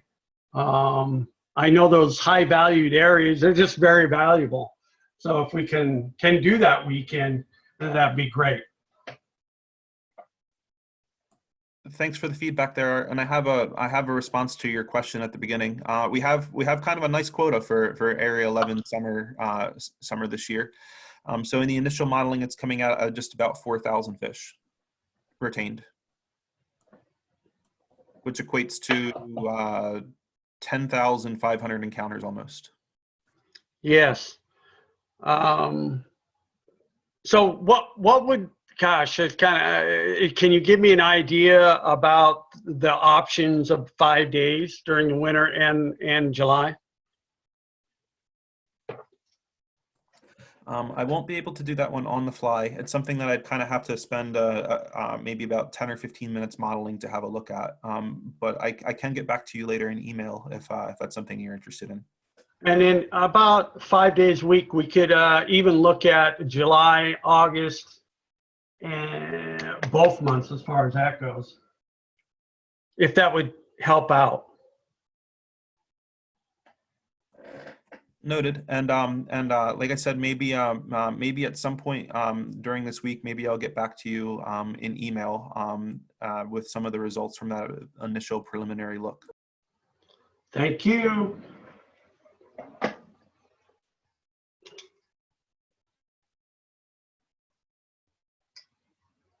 Okay, great. It looks like we've got someone on the phone. Phone number is ending in 1722 that has their hand raised. So I'm going to go ahead and get you unmuted here. Can you hear me? Yes. Thank you. This is Kurt Kramer. I want to thank Derek and the team for the wonderful tool to help people visualize what we're trying to do. I do have concerns about a larger size limit. It'd be nice to be able to catch larger fish, but the long-term impacts on the continuing erosion of our size of our Chinook has to be an issue. But I have another technical question. What portion of the impacts on Still-Growing Chinook as those 2- and 3-year-olds are sublegal sized fish?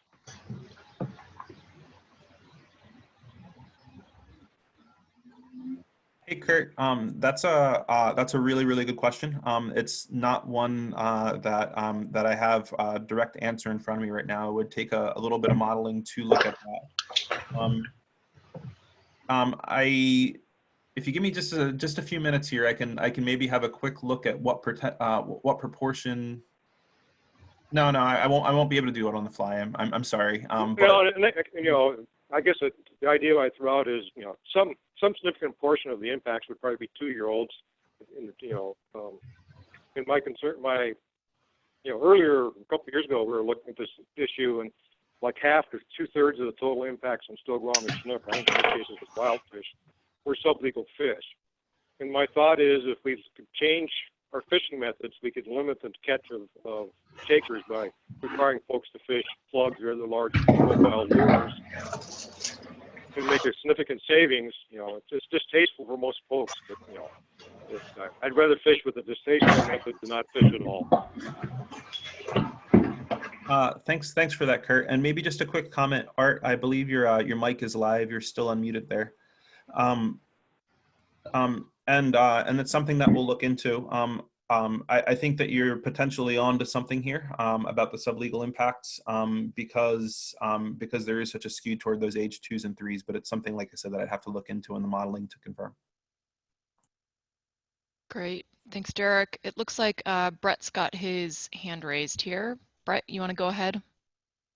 Yeah, I've got just one question, Derek, on item number 19, model area 7 as in original run.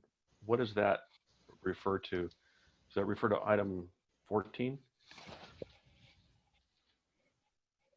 Yep, Brett. I probably could have been clearer in that one there. So that's just referring to modeling the season as in the original run. So changing the only thing changing in the season would be the size limits. And so if you're looking at area 7 in the summer specifically, you'd be looking at a July 1st through August 15th fishery as mark selective, and then the latter portion of August through the end of September as non-retention. Okay, and so I assume it would probably be the same impacts if we went July 1st through July 31st and then August 16th through 31st. Is that correct? It'd be identical? It would be the same impacts if we extended the season beyond, as if the season ended August 31st. No, so it'd be the same impacts as if we moved that. Never mind, I see what you did. Okay, so item number 14, July 1st through July 31st, and then August 1st through 15th open, August 16th through 31 CNR. Just making that CNR, or the CNR, but we talked earlier about having a mark selected fishery the last 2 weeks of August. So I want to make sure that that is actually being modeled as well. So open July and then the last 2 weeks of August being mark selected. Yep, we did take that into consideration, and that's actually kind of the very first option on the list there. And also, you're exactly right. I think what you were kind of getting at the start of your comment is, if we were to take basically that portion in item in row 14, if we were to take that first portion of August and switch that to non-retention, we would actually have the exact same impacts theoretically in our current run, because of the way that the monthly modeling works. So if you're interested, you can look over at column E for row 14, and what that 0.02% would represent is basically that 0.02% is the value of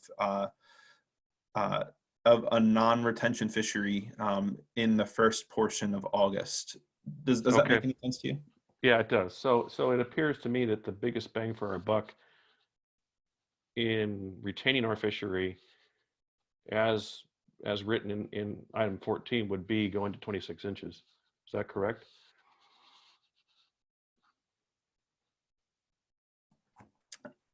If we were looking at row, looking at row 14, the only way to retain that season structure and get an appreciable benefit would be to change the size limit, or potentially to do something like reducing the number of days open per week. Okay, yeah. So thank you. 26-inch limit has the vote of myself and Mark Redesel, and I thought a couple others from Area 7. So for what it's worth. Thanks, Brett. And as I kind of mentioned before, we are trying to go first to folks who have their hand raised and are able to ask questions, provide comment using their voice versus the question answer feature. We do have a couple folks who have plugged in questions there. Derek, I don't know if you've had a chance to take a look and see if any of those you're able to touch on. So Tess, this is Mark. I'd like to jump in here. I did make a proclamation at the top of the hour here that we would switch our gears just for a little bit here and touch on some of our freshwater fisheries. We have a number of people who indicated that they did want to go over freshwater seasons. So I'd like to just hit the pause button on the marine discussion for just a short little while to make sure we're checking in with those folks who are on the line to talk about freshwater stuff. So maybe I'll start that discussion with a question that we got on the Q&A, and I may ask for help from Ed Eliezer if he's on the line. But the question is, will we be addressing the 2020 Baker sockeye return exploitation? So we didn't really go over sockeye forecasts, but the forecast for this year is relatively low for the Baker return. I want to say it's in the 16 or 17,000 fish range. I want to be really sensitive here. So we haven't really had discussions with our co-managers about Baker sockeye. There's been quite a bit of co-manager discussion around in-river fisheries. There's some disagreements about different fishery packages and different fishery options. And I'm sorry, thanks for that, Dave. I did get the forecast wrong. It's around 13,000, not 16 or 17 like I indicated. So So we haven't really had those discussions with our co-managers yet about any actions that the co-managers are going to take because of the low return this year. And I might just kind of offer up Ed Eliezer if you have anything you want to add to this discussion. You did a great job summing that up, Mark. The department is currently working with the 3 Skagit tribes to address the inequity issue on sockeye right now, as well as shaping fisheries on the Coho and Chinook. It's because we're dealing with 3 different tribes, it adds an additional layer of complexity. And so talks are ongoing, and we'll be meeting shortly to kind of address some of these issues. But speaking of sockeye, this year's been you know, a real weak return with only 13,000 returning fish. And that was due to unfavorable ocean conditions. And so our co-manager priorities might not necessarily be the inequity issue. It's going to be making sure we have enough sockeye showing back up to the hatchery so we can keep that run going into the future. So to the inequity issue, talks are ongoing, and the goal of getting to a 50-50 split is where we're at. So that's my answer, Mark. Great. Thanks, Edward. Looks like we've got another hand on the phone, a phone number that ends in 3642. So I'm going to go ahead and get you unmuted here. Hello, can you hear me? Yes. Yes, we can. All right. Yeah, this is Sandy Atkinson. I'm the Conservation Committee Chairman for the Evergreen Fly Fishing Club. And I attended last week's Region 4 meeting, the online meeting. So I'm going to sound like a broken record here, but I want to continue to emphasize that our club is very concerned about the gamefish closures on the Stillaguamish River in the summer and fall. We're coming into what would be the 3rd consecutive year for such closures. And we're very concerned that this will become the new normal and the river will never reopen for gamefish in the summer and the fall. So again, our club really wants you to prioritize reopening gamefish seasons on the Stillaguamish River in the summer and fall, and I'd like to know where you stand on that and where that fits in your priorities. So thank you, Sandy. This is Mark. I think we did talk about this last week, but I'd maybe just kind of reiterate my comments and then toss it over to Ed. Returning gamefish seasons in the Stillaguamish is still a high priority for the department. I know the former biologist who's moved to a different part of the state, and Edward worked really hard last year with those co-managers, trying to make sure that we had the right fishery modeled, we had the right impacts modeled, and it was just one of those things that didn't work out right at the end. It was kind of one of our final pieces of our fishing package agreement last year. But I guess just my comments are just reiterating what I already said.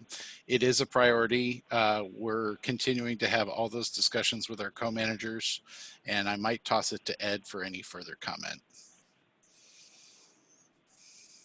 Thank you, Mark. Yeah, we're currently working with the Stillaguamish tribe of Indians on maximizing gamefish opportunities while having those conservation measures in place to protect critically endangered spring Chinook. And some of those measures we've already had in place, as you know, we talked about with fly fishing. So part of the conversation, and I'd like to talk with your group more about this in the near future, is understanding what those impacts are. And so maybe there's space for citizen science so we can work together so we can understand how we can best protect those critically endangered spring Chinook. So thank you. All right, thank you.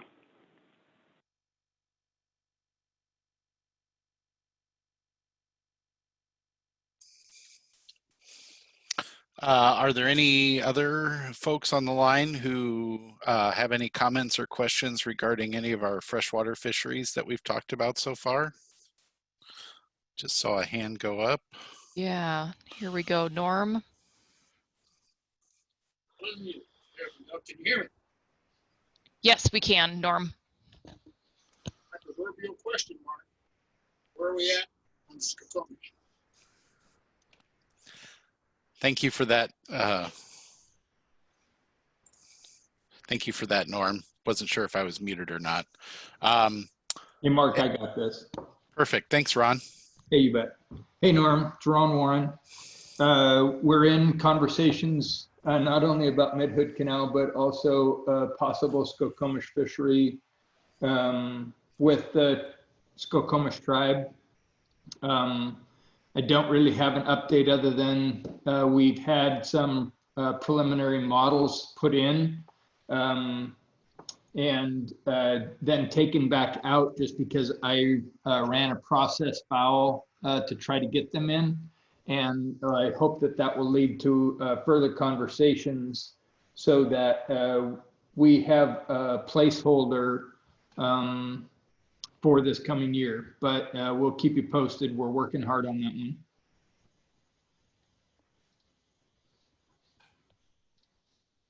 Great. And it looks like we've got Sandy with one more related comment here. Yeah, this is Sandy Atkinson again. I've got a follow-up question on the tool. I use OpenOffice and I tried to open up the tool and was not successful. Usually it's compatible with Microsoft Excel spreadsheets.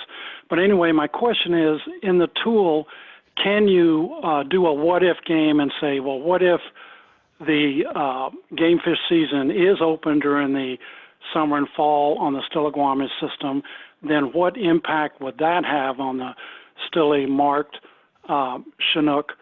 And is that ability to do that what if in this tool? And if not, why not? Hey, Sandy, Derek here.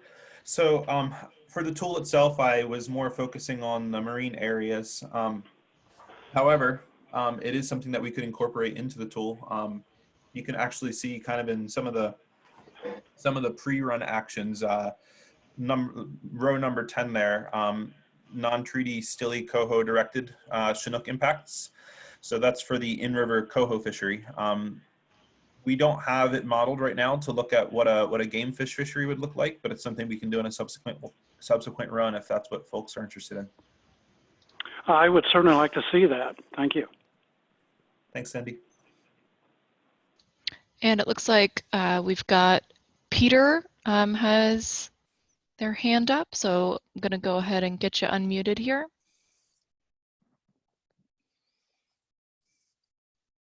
And Peter, you can, I think you may be muted locally as well. So if down at the bottom, you've got a little microphone symbol on the left. Yeah, there you go. Okay, am I unmuted? I can hear you. Okay.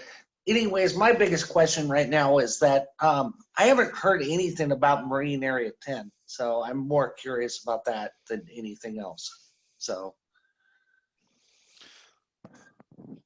Thanks, Pete. This is Mark. We're gonna kind of focus on freshwater stuff right this second. Okay. Essentially, I can just real quick.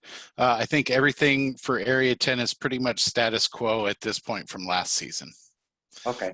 The thing that why you haven't heard discussion is there's not a whole lot of Stillaguamish or Mid-Hood Canal found in Area 10. Huh. And what about Lake Washington stock? Is that on the rebound or is that on the downside again? Derek may be better to answer this question, but I don't think it's a limiter for this year. It hasn't been coming in very good. So I wouldn't necessarily say it's on the rebound. Okay. All right. Yep. Just to maybe follow up a little bit on that, we have kind of some escapement-based goals for Lake Washington, and I believe that it's looking like we will meet those goals in this preseason, at least from the preliminary modeling. Great, thanks for that. And it looks like we've got one more hand raise from Brett. Yeah, Mark, I just want to know, are these based on the ocean option that was the most restriction? I didn't catch that. I assume it hasn't been decided yet, but No, Brett, the modeling stuff that you're looking at right now, it says right at the top, is all based on the middle ocean option. Okay, I missed that. Thank you. Yep.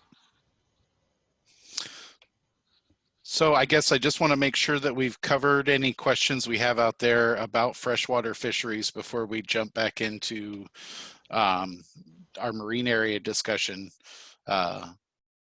Thanks to everybody who listened in. Derek, I might try to toss a chat question your way. Essentially, the question is from an anonymous attendee and says, is the summer modeled impacts based on a 2-fish daily limit similar to previous seasons, and would reducing the area 7 daily limit to 1 marked Chinook during the summer offer any reduction in impacts? Thanks, Mark, and thanks for that question coming in from the audience there. Typically in the modeling, we don't model any reductions to exploitation rates based off a change in the daily limit for Chinook.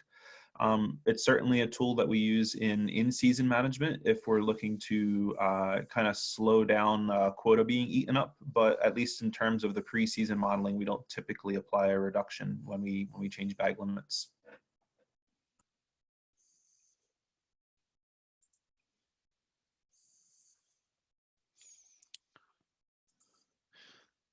There was another question in the chat that I will attempt to answer, and any of my coworkers who want to hop on can chime in on this one.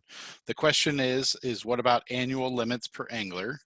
I guess my general answer is it's not necessarily something that we have considered as an agency. We have started the process of gathering some of that catch record card data to begin looking at that. I know it's something that's done in other places where we put an annual limit on things. So what that data will tell us is kind of, if we're looking at all our punch card returns over a suite of years, whatever we decide we want to look at, how many folks are turning in multiple punch cards, how many, what's the average amount of salmon by species per punch card kind of thing. And that'll help us determine whether that makes sense, whether we think we'd be able to get any conservation benefit out of limiting that.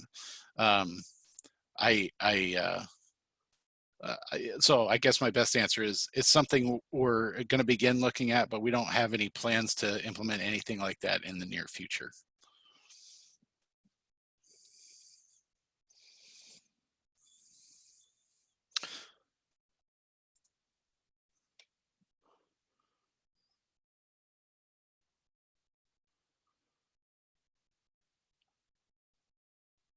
So just pausing a little bit and go ahead. I was just going to say, if there's other suggestions or ideas or things folks want to talk about, I see somebody just raised their hand on the line. Yeah, it looks like we've got phone number ending in 1722. Yeah, this is Kurt again. Thank you again much for your time. I have a couple Gamefish comments. Yes, Kurt. Can you hear me? Yep.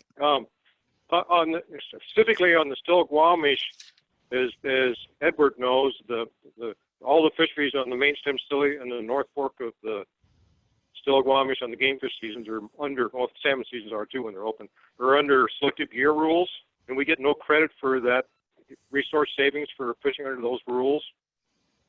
For example, in buoy 10, if you fish with barbless hooks, we get a 12.5% reduction in hooking mortality, but we don't get anything like that in our freshwater seasons on the Still-Squamish. And the literature is pretty clear that the real savings under selective year would be from the banning of bait. So it should be, a substantial saving. We get no credit for it. And then we're also charged a 5% drop-off rate. And I spent a lot of time fishing gamefish in freshwater. And, when we ban bait, eating fish you lose probably will not be hooked in critical areas.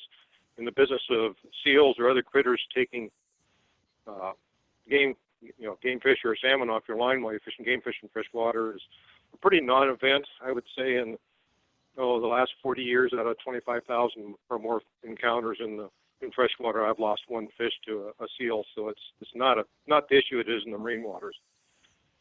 In addition, once the Chinook get watermarked, the scales get set.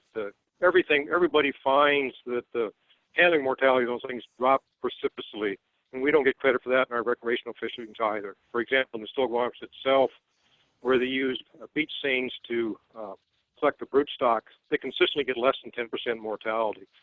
You know, in the Skagit broodstock fisheries with driftgill nets, it's less than 2%.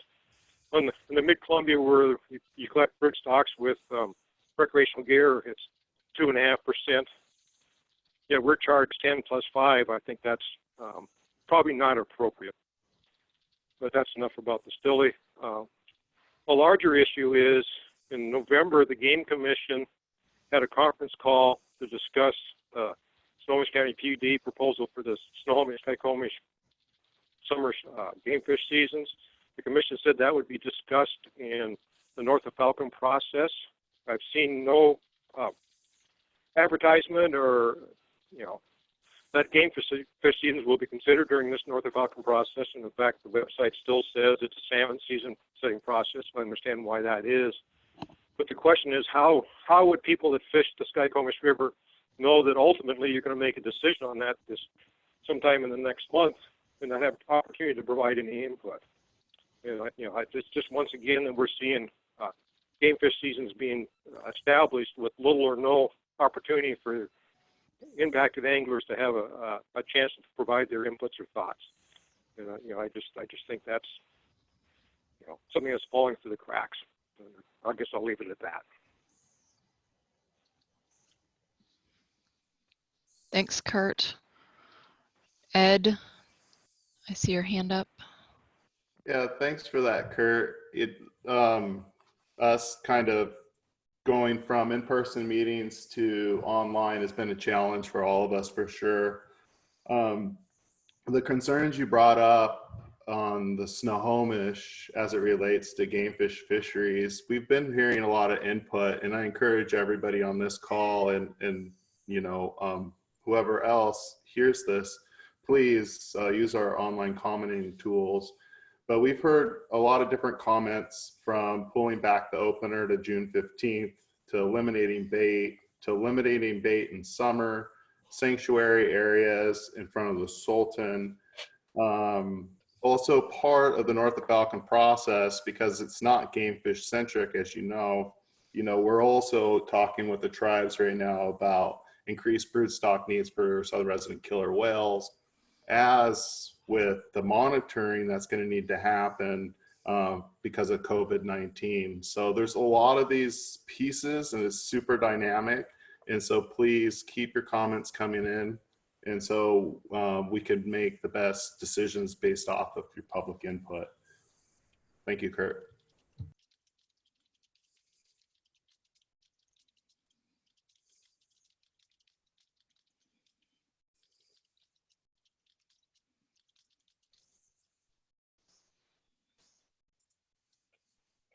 All right, I'm not seeing any more hand raises at this time. I know I sound like a broken record. Oh, we've got one more coming in, but for folks who are on the phone, again, that is *9 if something, if you've got a question or comment that comes to you. Pat, I'm gonna go ahead and get you unmuted here. Thank you. I have a couple of comments that are unrelated to the season adjustments or actions here that we've been discussing, but are, I think, really important. One of those is I think there's value in knowing what, not just what the exploitation rate changes are to the actions that are being considered, but also it seems so important that it seems obvious that what we're really trying to do for the Still-Guamish, Chinook, both hatchery and wild, is to deliver fish onto the spawning grounds. And because that one is probably the most unique system in terms of the importance of the hatchery fish to augmenting the total natural spawning in that system. It's averages around 50%. The last couple of years, it's been about 60% of the hatchery fish, or of those total natural spawners are hatchery fish, and this is an important program. I'd like to see, so with all that, I'd like to see the results of any future model runs showing the spawning escapement and the contributions of both the hatchery component and the wild component, if that's possible from the department. Certainly not today, but sometime soon and in subsequent model runs. Then on another related issue, I wanted to address, without getting into a debate here in the virtual meeting, some of the comments that were made about hatchery production and the opportunity issues. I think it's really an important discussion, and certainly the Puget Sound fishery advisors, sport fishing advisors, ought to be discussing this. And that is the importance of hatchery fish to our fisheries. Of course, the marine fisheries and, well, virtually all of our fisheries in Puget Sound for Chinook are mark selective. We depend entirely on hatchery production. And so it's very true that we all support hatchery production. There's lots of debates about how to do that, and they will continue. But I certainly support increases in hatchery production that are done right and consistent with the management success, the protection as needed of avoiding the consequences, negative consequences to wild populations. But I do take, I challenge the point that one of the callers made about that this problem that we are in would be solved if we just had more hatchery production. Well, quite obviously, changing hatchery production is not a possibility except in the future. I do think that more hatchery fish would aid in some ways our fisheries. We'd have more fish to catch if we're open. But I think the challenge of this year is with the agreement of the co-managers to go forward with the Stillaguamish hatchery component of the capping that fish with an exploitation rate at 12%. That's a new action, and it's going to have severe consequences, as we're discussing, to our opportunity to catch fish. So it's sort of as obvious as you could have you could double the total amount of hatchery production, but if you're closed, you're not going to catch those fish. It's not going to save things. And I know that nobody's done an analysis of what the effect of this is the first time we've had an ER cap on a mass-marked stock. And the effect is dramatic here, as we've been discussing. So I really do challenge people that the solution is not just increasing hatchery production, but there are a number of questions that I have about, and I think a lot of people should have, about the reasonableness of this 12% cap on exploitation rates applied annually. And I'd like to keep that discussion open. I hope the department is continuing to negotiate that. But I do think that having some output on the number of hatchery fish and wild fish that are spawning as a result of seasons being considered here would be an important output from modeling that informs our consideration and the decisions by the department on fisheries this year. Thank you. Thanks, Pat. Hey, this is James Losey here. I'm pushing the button here for the first time today, so I just want to make sure people can hear me. You sound loud and clear, James. Okay, yeah, Pat's comment there. So I'm the Regional Fish Program Manager for Region 6 for Department of Fish and Wildlife, for folks that I haven't met.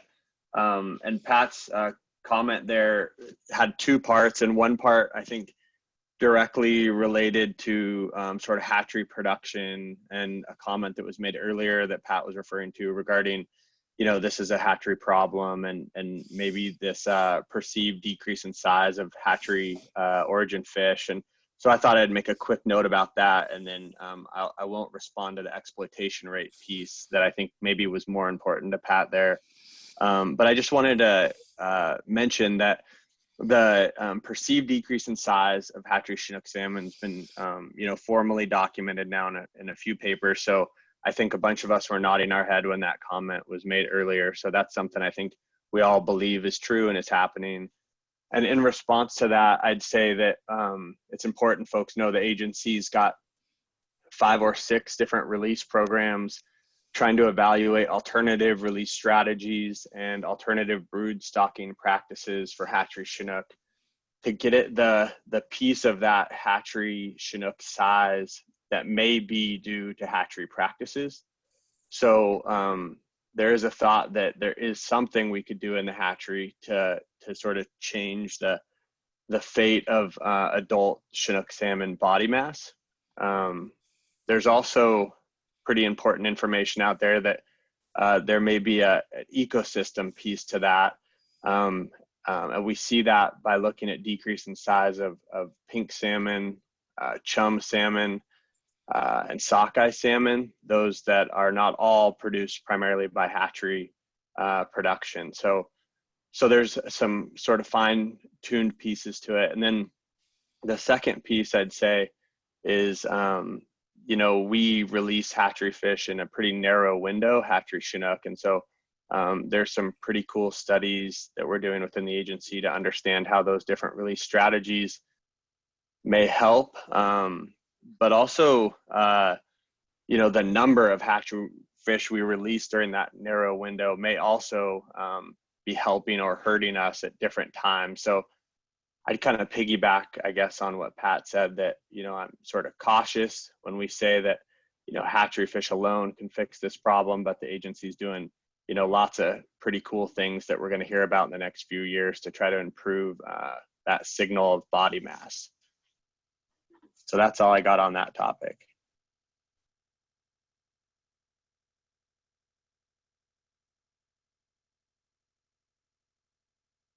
Great, thank you, James.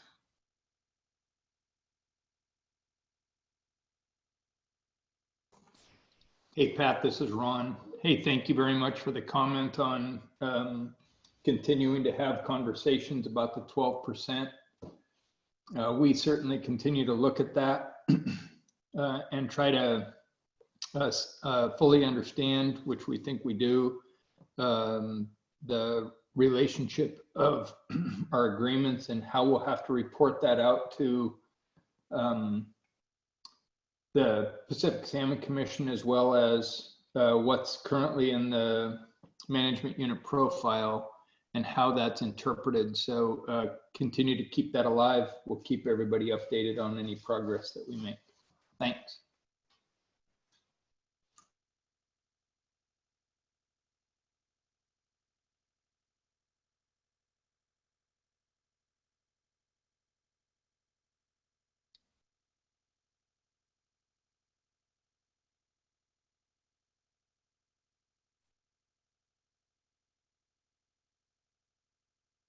All right, do we have any other questions or comments here? Mark, I know that when you had been getting rolling in the beginning, we talked about potentially doing a second break at some point here, so just wanted to check in with you.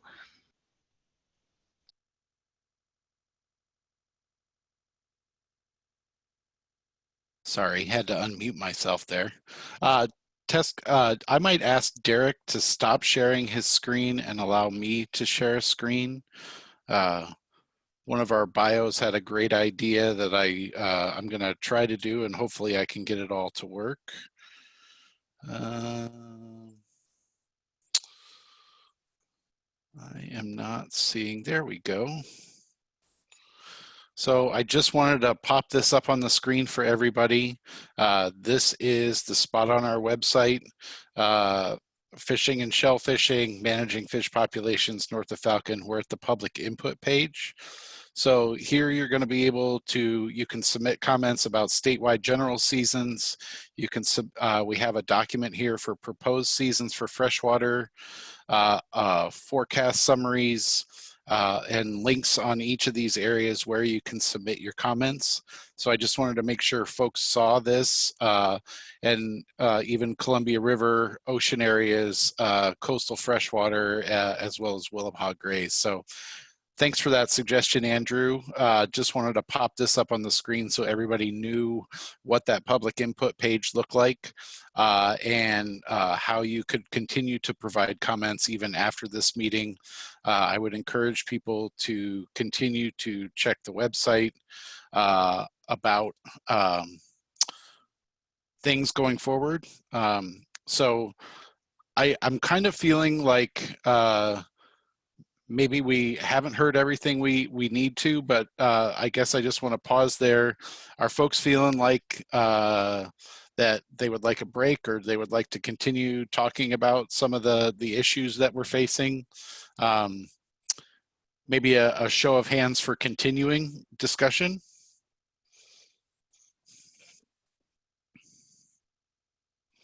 I'm seeing quite a number of participants raising their hand for continuing, so that's good. So I think with Tessa's suggestion, why don't we just take just a quick 10-minute break right now? So maybe we can plan, maybe 15. Let's plan on being back at 20 till 1. That gives us about a 15-minute break, and we'll reconvene discussion and continue down the road of trying to get a fishing package together. Great. See you guys at 12:50. And Tess, I'm gonna put this up while we're out. Thank you.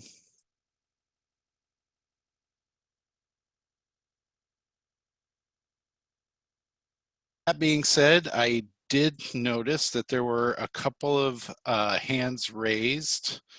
So I might just say Craig could probably start off with a comment or question.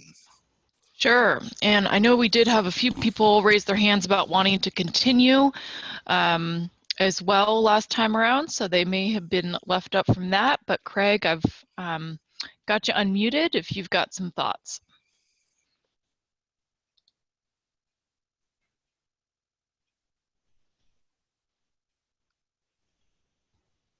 So yeah, and maybe those hands were raised from wanting to continue the discussion. So maybe I'll just kind of recap. We've heard a number of things today, and a big thanks to Derek for having that tool available to everybody. It is up online. Just wanted to again say thanks for that. If folks think it would be helpful to put that back up for continuing discussion, just either type that into the chat or raise your hand, and we can definitely put that tool back up and kind of walk through that with you. This can be as interactive as we need it to be through the afternoon. So I noticed Brett Rawson also raised his hand.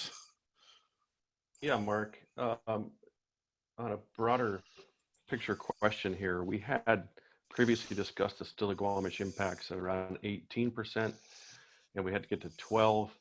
Do these proposals all get us there, or will there be further cuts necessary? In other words, are these our openers and we're anticipating even more cuts, or are we going to have to make some drastic cuts to get to that 12% from where we're at here? So I think, Brett, and we may have gone over this before you got on the line, so I have no problem kind of recapping. I think what Derek's tried to line out and what we've been trying to present is a worst case scenario. You know, essentially that would be kind of equal sharing on the mark stock if we did get down to 6%. So we looked at the kind of where those impacts were for non-treaty fisheries in that middle option, and just started thinking about, okay, well, worst case, if we had to get from 9.4 to 6, what would we have to do? What would that look like? And how can we get there? I think I'm okay by saying that it's not where we want to be. I mean, I think we're just kind of looking at the circumstances of this year and how the age comp worked out on the return. It's not really something that we anticipated coming in the near future. So I think it's just us trying to get as many tools in front of the director and Ron Warren so they can kind of look at all the options and hear public's feedback about fisheries and about where we need to go and allow them to have all the best tools to make the best decisions. So that's kind of big picture what we're trying to accomplish. So then these are what you're going to go into the room with, these numbers here. Well, and so that's a great question. I mean, I don't when I say we're trying to put tools in front of the director, we haven't had those discussions internally to say he's going to go into the room and offer everything to get to 6%. I don't know that that's the case. I think we're trying to look at all the options on the table and think about things strategically between now and the end of the process. And if there's any significant step we can take now, or maybe a small step now and a couple more small steps, I think that's all discussions that Ron and the director are having behind the scenes, and we're just trying to inform that decision making. All right. Well, obviously none of us are happy about this, but I really appreciate, and I know a lot of us appreciate the effort put into all the different options you're making available for Area 7 and giving us a range of choices to at least express our opinion on. So thank you. Thank you for the thank you. Whoever was next, Test is fine.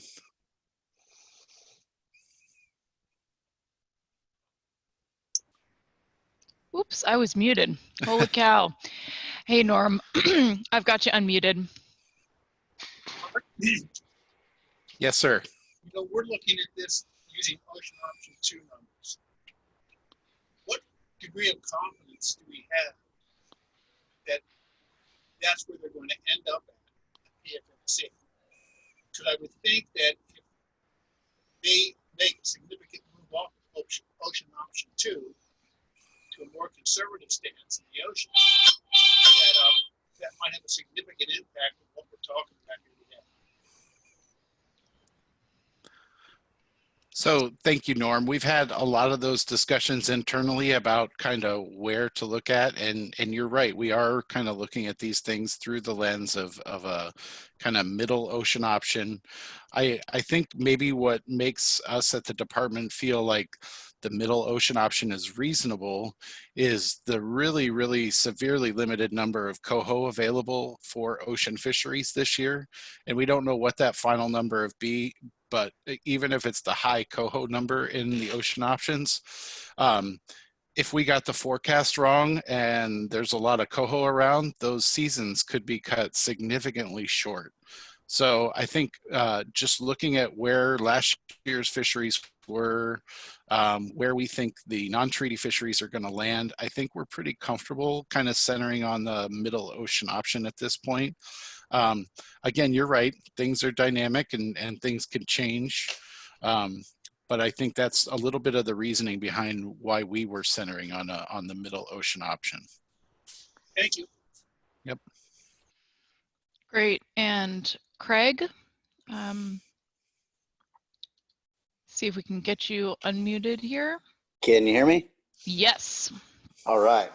So I got a question in regards to Area 7. Has anybody ever looked at dividing Area 7 up a little bit more? I know we have a couple other different areas like the Bellingham Bay fishery and then that eastern area or whatever, but a lot of fish are caught out like on Hind Bank and Middle Bank during the summer that aren't necessarily kings that should be targeted, and they're catching immature fish, which could affect our, the Stillaguamish run.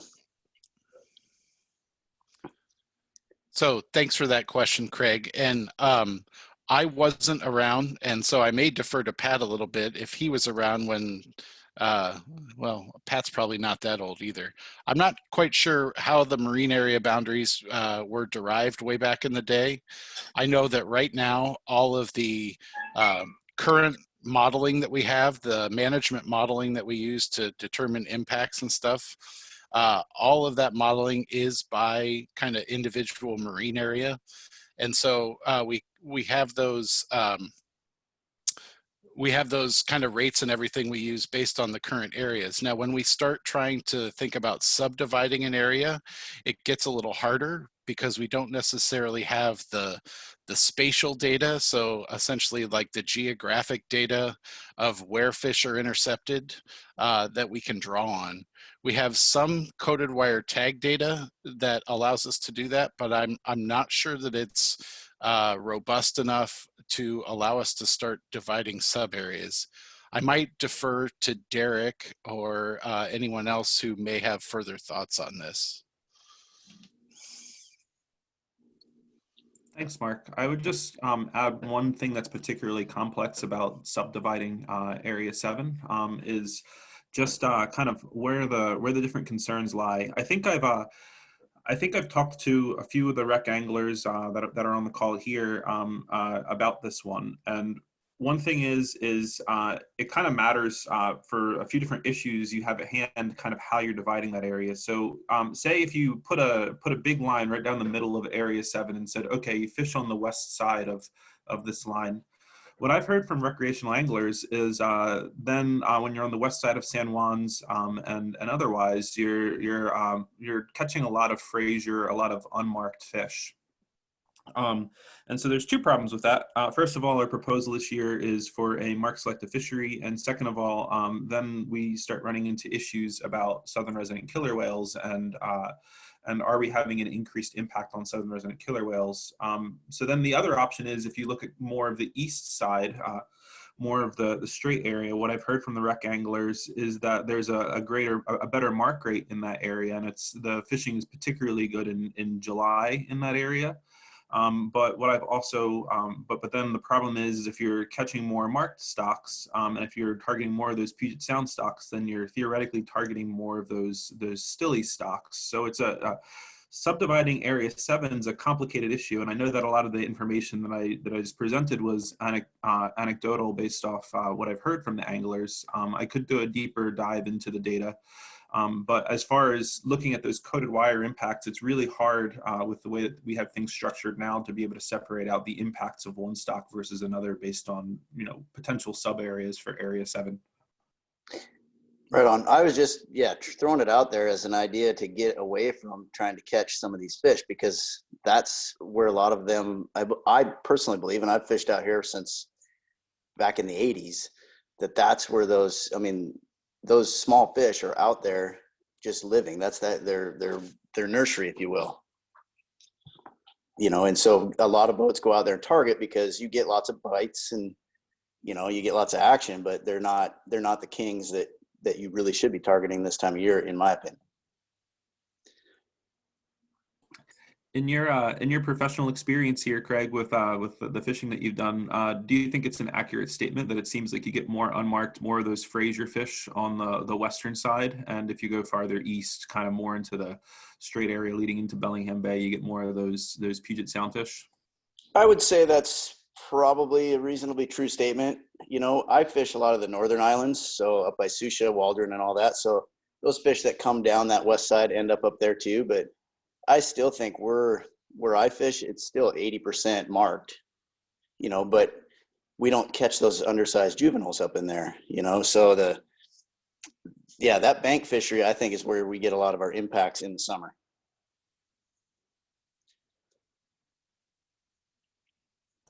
Well, appreciate that, Craig, and we'll be thinking about your comment as we get into the modeling and otherwise. Thank you.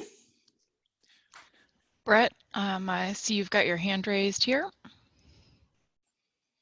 Yeah, I would agree with Craig in general, the way he characterized it. I would also agree with Derek, the way he summarized what he's heard from a lot of us. The fishing in the strait, in the islands, is significantly better in July than it is out on what we call the outside. The mark rate on the inside in July is higher. and we do see a higher number of larger and Fraser fish in late August. I would say though, with regard to the banks, that it is a generally true statement that the fish are smaller out there, but that does vary year to year. I mean, this last year was a prime example where most of our fish that were sizable, that were keepable, we caught on the banks because the inside, if you will, the island area was kind of slow for us in July. So there is some variation, but everybody that's been around me knows I've been advocating for subdividing Area 7 for some years now. And I'm for it. I think it will help us with regard to the SRKW issue and the size restrictions, but every time I push for it, the information or the subject of data or lack of data is always the constraining thing.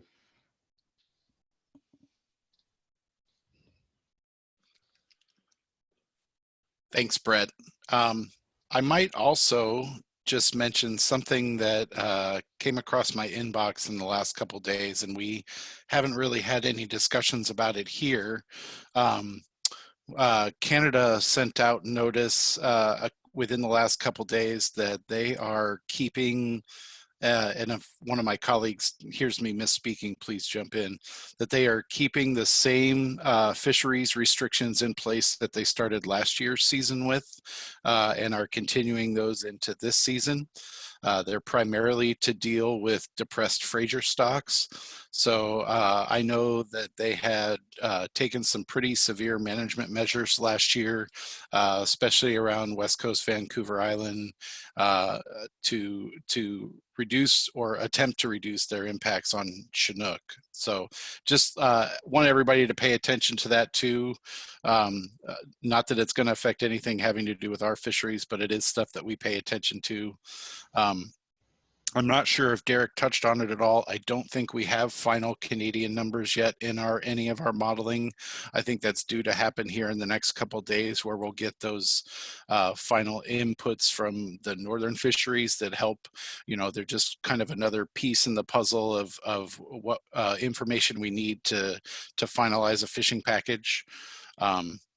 So just know that things are going to change slightly here in the next couple days or something like that. And I see our new Fish Management Division Manager, Kurt Hughes, has his hand up.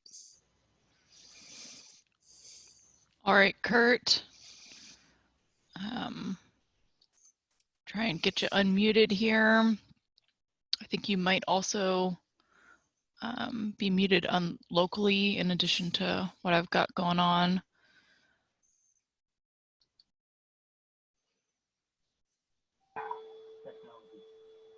Oh, I'm hearing a little bit come through. Kurt, you want to try speaking? Can you hear me okay? We've got a little bit of background noise, but let's try. Yeah, I was just going to say that yesterday DFO issued a news release that requires Chinook release in the waters around Vancouver Island. So all of the strait along the Puget, San Juan area, the area off the mouth of the Fraser, all the way Georgia Strait into Johnstone, and on the outside. So that is effective today. Sounded like Kurt was vacuuming. We got to, take advantage of being home, keep our houses clean these days. So thank you for that update, Kurt. Believe it or not, it's the fan on the laptop. That means you're working hard.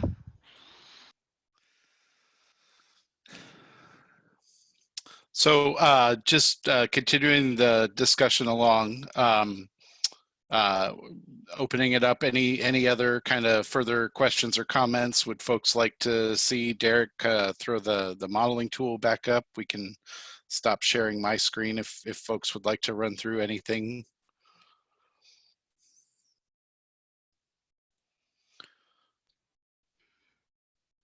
So as we're pausing here, maybe while folks are thinking about stuff, I'll maybe just run through the next week or so. As a reminder, tomorrow we have the Columbia River Ocean Fisheries meeting. we will be, that'll be part of this as well. Please check out the website for links there. We also have a co-manager meeting tomorrow, another follow-up meeting about fisheries with our co-managers scheduled. Not sure if we've got a full day scheduled with that. I think part of the day is going to be some habitat discussion with the co-managers. That's happening. We talked earlier about having a follow-up on our Hood Canal meet and confer with all the co-managers this week. So we'll be continuing discussions with our co-managers through the rest of this week. The Pacific Fishery Management Council meeting does begin on Saturday. I think maybe advisory bodies start meeting on Friday, but we'll start that process on Saturday. And again, please check the website for any additional meeting information. Those council meetings will be broadcast through the Pacific Fishery Management Council website. And please, again, check our website for information. We're going to do our best to communicate daily through the next week. So we will be providing at least, I'm not sure if we're going to be using this platform, but likely either this or a different platform to get through those meetings over the next week. So please, we'll make sure to try to get that information out to everybody via email and on the web. So just kind of pausing here for a second to see if there's anything else anybody wants to talk about, if there's further fishery discussions folks want to have. Hey, Mark. Yes, sir. I got a question. On the ocean options, on the initial data there, it said 5,200 or 52,500 fish. And it said something about middle option. I thought the middle option or second option, number 2, was 45,000 Chinook. So correct. What I said was last year's ocean option was 52.5. Right. And so that's where we think we're more likely to be towards the middle option on this year's package. Gotcha. Just thinking about in terms of last year and this year. Yeah. And then Derek, I think we talked earlier, and he's going to get back to me, I hope. That's what he said. I have some other comments for him to model too as well. Well, if you want to just share those now, you got a captive audience here, Art. I don't know if I want to step in it or not. No, it's pretty simple question. Looking at that quota and how things shake out, there might be a possible way of reducing that quota a bit and see if there's any savings there too. Thank you, Art. We can. I'll take a look at it, and we can definitely circle back at some point here. Thank you.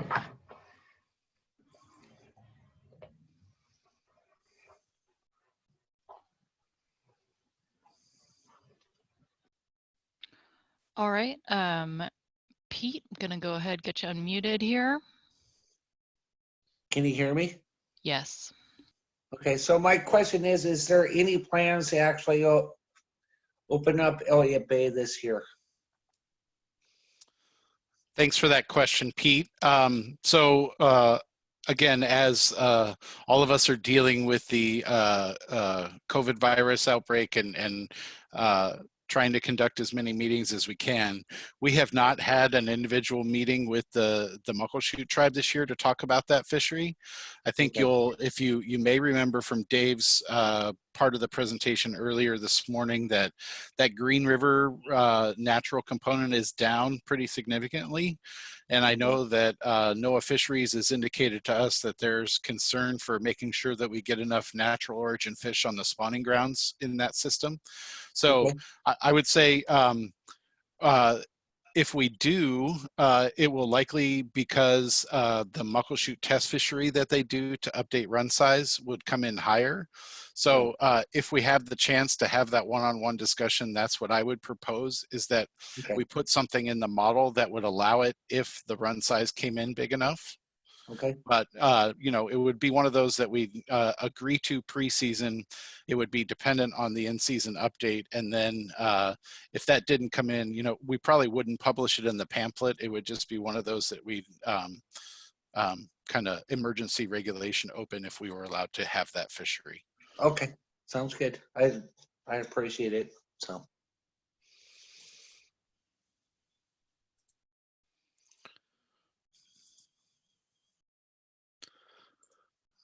So Tess, also I want to, if you can help me out, there was an audience member who had a statement that they really wanted to read.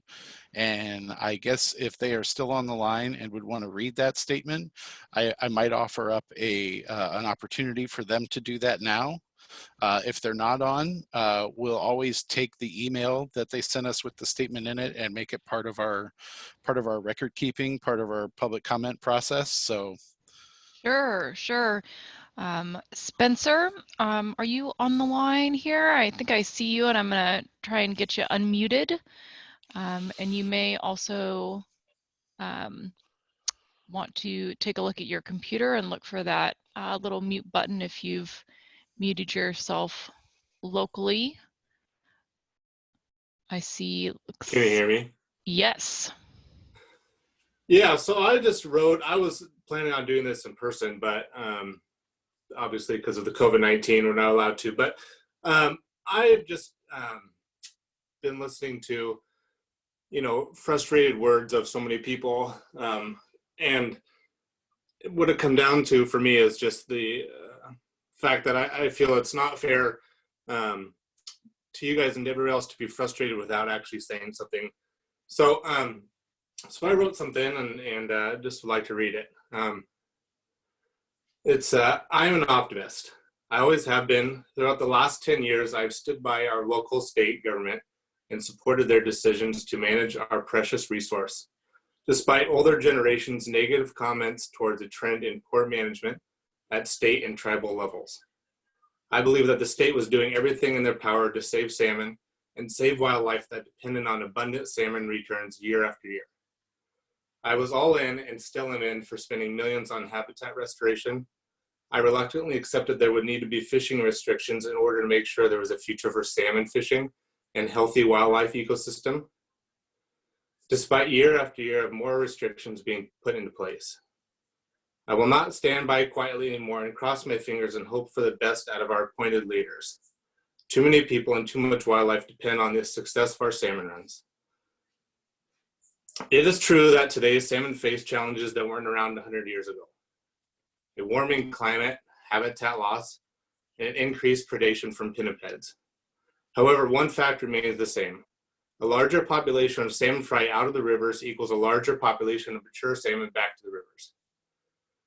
We cannot rely solely on so-called wild salmon to carry the load for increasing the salmon population to where it needs to be.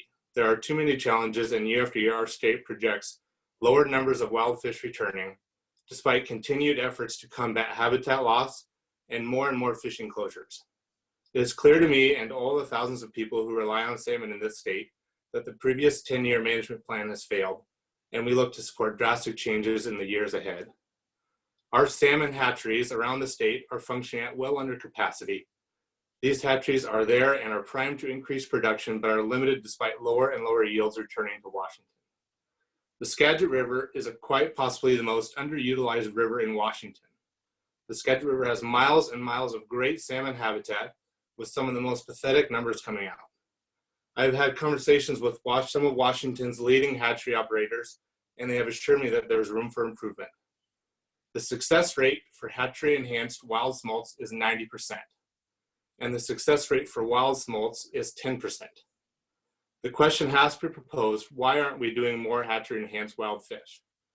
It seems year after year, the Stillaguamish is the Achilles heel to our fisheries. What are we doing to help the numbers of the output of the salmon fry on this river, besides limiting fishing year after year? Thank you.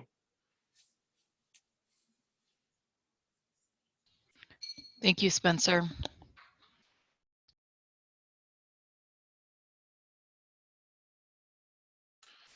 Really appreciate your comments, Spencer. Thank you.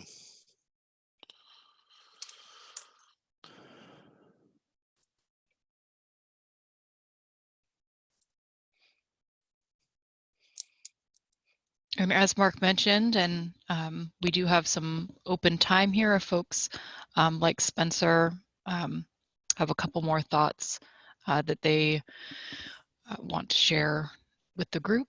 And again, we also have an open time for doing any more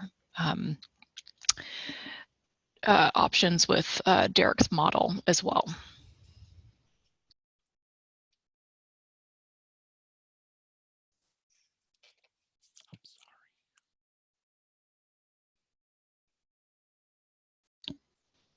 All right, I've got David. Let's get you unmuted here.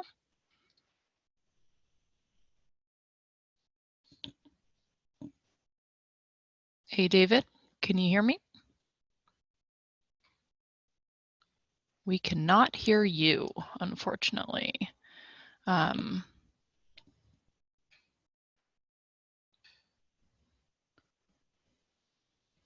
Perhaps doing a test on your audio next to the little microphone. There's a little caret that allows you to test speaker and microphone, and sometimes you can switch back and forth if you're on a headset or another speaker, and it'll kind of walk you through doing that switch there.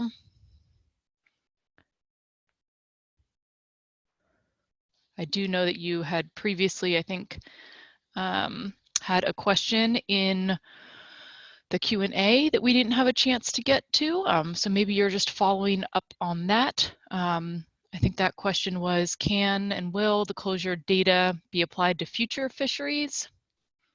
Seems like an opportunity for the state. Hey, Mark.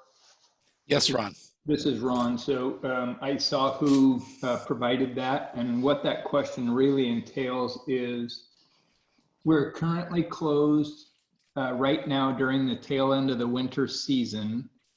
Do the fish roll over, and will we have a benefit on them in the summer? And I was hoping you could, I know you've answered that in previous calls, but I was hoping you or Derek or somebody could answer that for the individual. Derek, do you want to go or do you want me to? If you could start off, Mark, that'll be great, and I'll follow. Sure. So the simple and most direct answer is none of the impacts from our current fisheries are going to get rolled over into our planning model for the 2021 season. So that's kind of the easiest, best way. And I don't know if Derek wants to get into the modeling or why that is, but.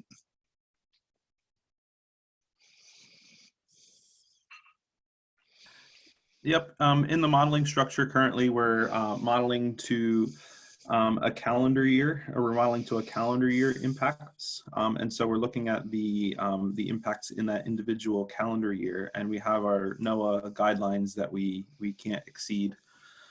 So we won't be able to add those impacts on. Well, and I think the easiest, best answer also is that it'll just look that much better that we had reduced impacts. You know, obviously we already were planning on reduced impacts this year because we had reduced fisheries. So this will just kind of further our reduced impact for the future and just show that sport fisheries had a really low impact this year. So.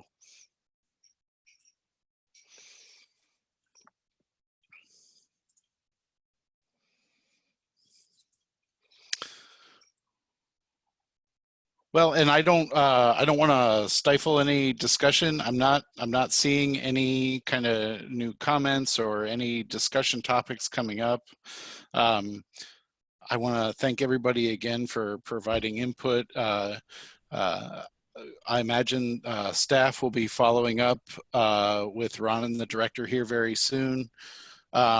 To go through our meeting today, to take a look at some of the comments that we've received from our public, get with our modeling staff and think through some of the things that we need to do here in the next few days to provide some answers back to those folks on the line here who had questions and wanted us to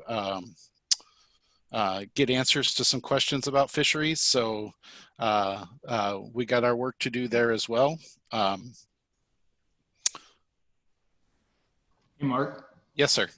So, folks, this is Ron Warren.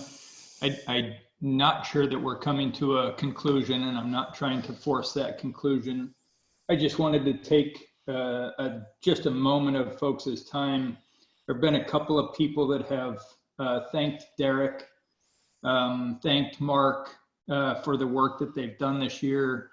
There are a lot of people behind the scenes as well. You know, if we were at Linwood Embassy Suites, we could have all of the state staff stand up and be recognized because we all work for you. We're working our tails off. We're trying to get the best fishery for the sustainable resource that we can, and we'll continue to do that. But just to call out two people, Derek Dapp and Mark Baltzell, rock stars, and thanks, guys. Thanks, Ron. Happy to do it. Thanks for that, Ron. And thanks to everybody who participated today and for all their feedback. Yeah, and it looks like we do have one more hand up with the phone number. A couple hands have come up here. I've got a number ending in 2329.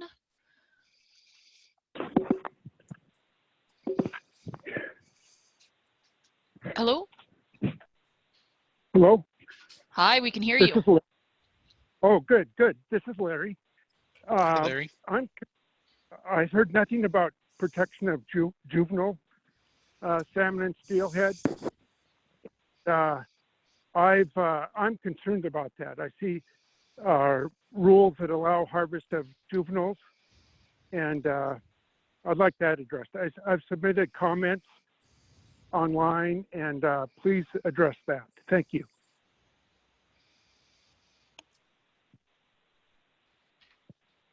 So, Larry, thank you for that. I think I'm assuming when you talk about juvenile salmon that you're specifically talking about our winter fisheries, and if you're still on the line and want to respond back, that's great.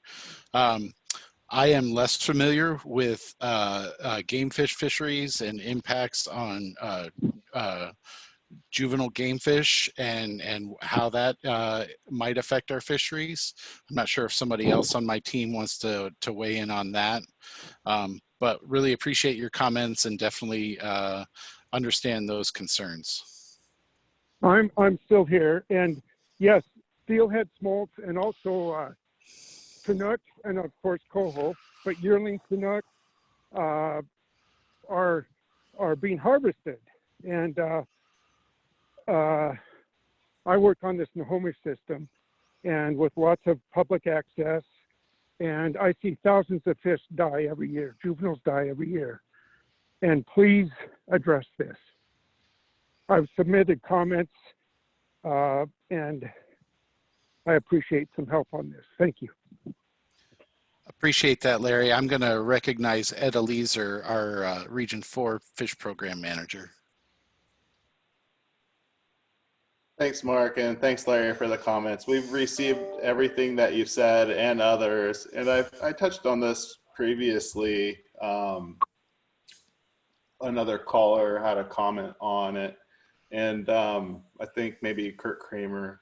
But anyways, we're looking at expanding our creel to kind of understand the impacts, and also possibly changing some of our rules to have bait versus no bait. But also, we're also weighing those options with the tribes on increasing broodstock needs for southern resident killer whale. And so that could result in a change of an opening day. We're looking at the data that we collected from last year, along with the tribes, and overlaying that with everything else. So appreciate your comments, Larry. You're being heard, and we're making modifications as we move forward while working with the tribes on this. Thank you, Ed. Appreciate it. Take care. All right, it looks like we've got one more hand up from Bart. Good afternoon. Good afternoon. My question is, due to the big constraints that are being put on from the ocean to the South Puget Sound because of the Hood Canal fish, 39 of them, even the director went on a radio show on Saturday stating that these fish are most likely stray hatchery fish. What is the department doing to either prove or disprove this theory that this is a run of fish? Well, I'll take a stab at this, and anyone on my team can jump in.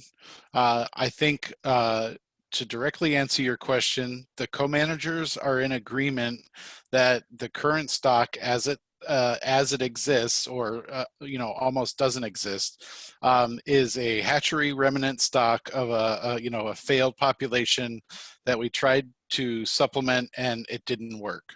So I think the direction we've received from the feds, NOAA, and the co-managers are in agreement is that we need to put we need to try something different, right? The feds want us to give it one more college try on a supplementation program. So we're looking at whether that makes more sense as a spring or summer stock.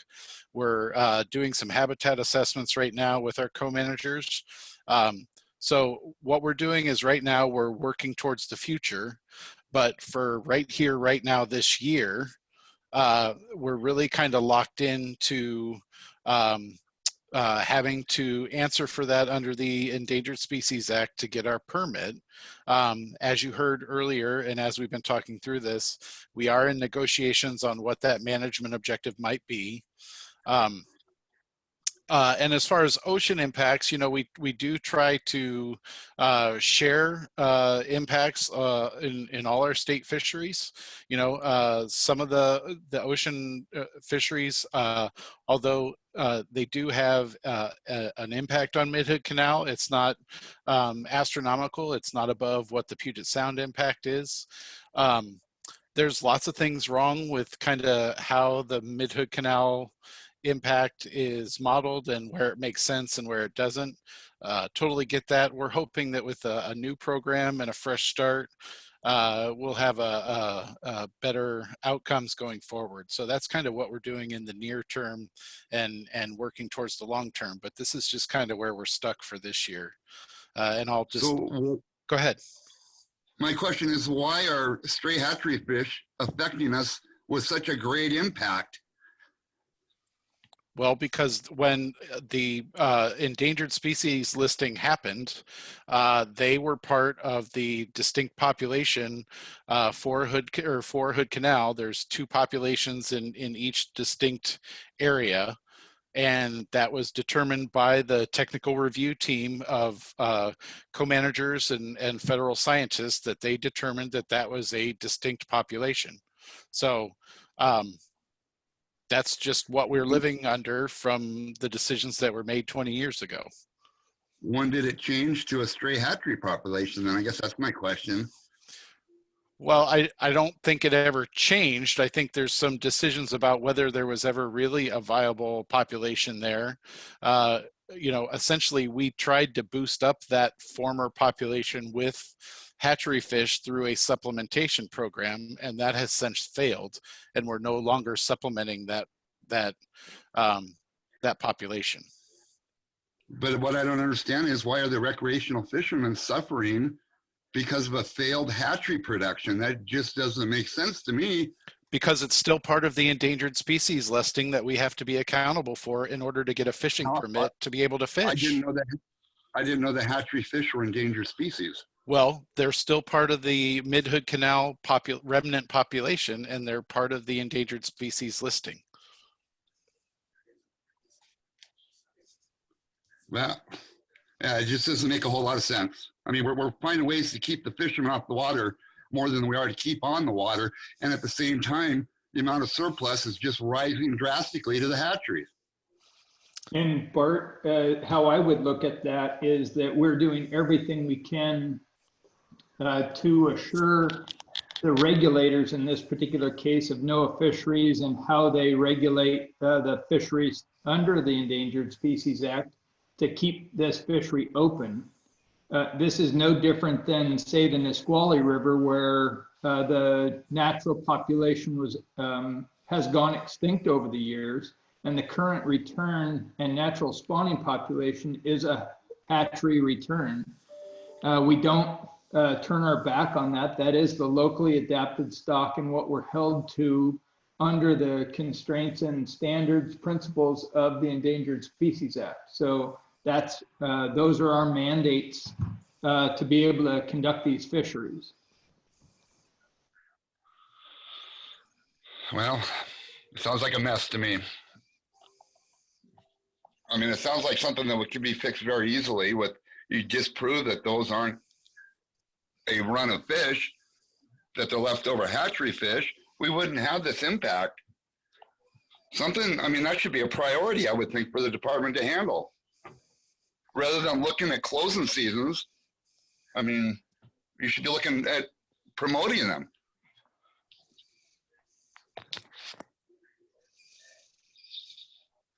I mean, for the amount of constraints that are put on for a stray hatchery fish, it's just ridiculous. I mean, we're talking constraints from the ocean to the South Puget Sound, over 39 fish that are hatcheries. And yes, I'm passionate about this because I don't think it's right. And we appreciate that. However, we don't have the flexibility to change those rules. We have to live under those rules and work our tails off to assure that we are meeting the limitations and requirements of federal law. So, well, I don't think it wouldn't be that difficult to disprove that that's not a run of fish, would it? I mean, we have could probably be involved and show this hatchery fish. Chinook in those streams every single year. That those fish constitute a run of fish that are protected under the Endangered Species Act. And until we can change that, we can't just say we're not going to do that, because then we would not have a permit to authorize our fisheries from NOAA. It just seems like our opportunities are going away quicker than we're seeing any improvement. And that's not a good thing. I appreciate that frustration, Bart, I do. And thank you for your comments. I know it's a frustration. And getting worse. All right, do we have anybody else on the line that's got a question for any of our Fish and Wildlife staff or comment? Again, if you're on the phone, that's *9, and to raise your hand. For everybody else, I think we're getting a good hang of the hand raise feature, but that's down at the bottom of your web screen.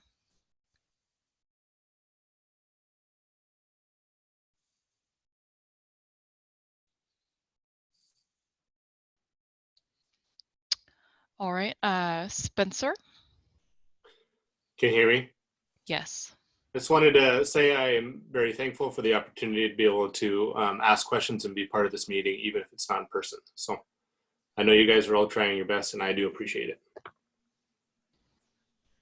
Thank you, Spencer.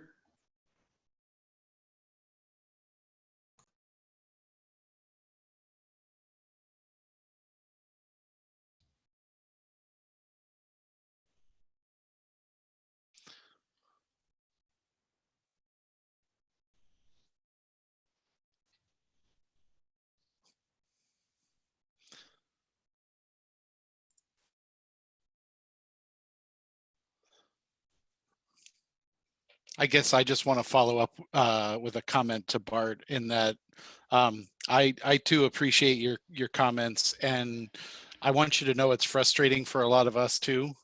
A lot of us, the whole reason we're here doing this stuff is because we're passionate about fishing. We're passionate about salmon, and it's not the easiest thing in the world to try to put these fisheries in place, given the complex nature of everything we're having to deal with. And believe me, please believe me when I tell you, none of us takes any delight in cutting any amount of opportunity through Puget Sound. I know a lot of times to our sportsmen and our anglers, it feels like we do it pretty willy-nilly and without much thought or consideration. But I would say that nothing can be farther from the truth.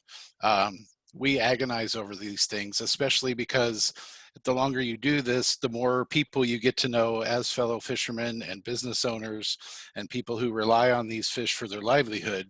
And that makes these decisions even harder. So just please understand that we feel your frustration, and it affects us as well.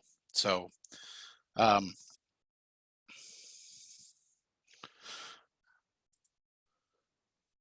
with that, I don't want to, again, as Ron said, I don't want to cut anybody off.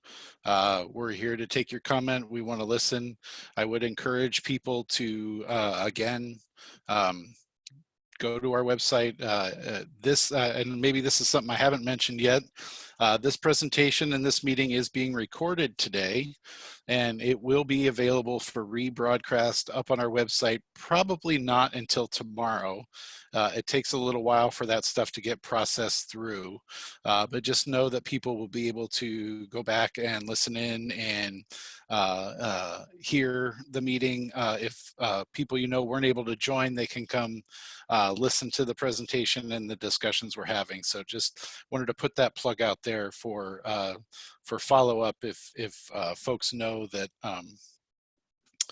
people who didn't get to participate but want to still maybe listen in and hear the discussion. So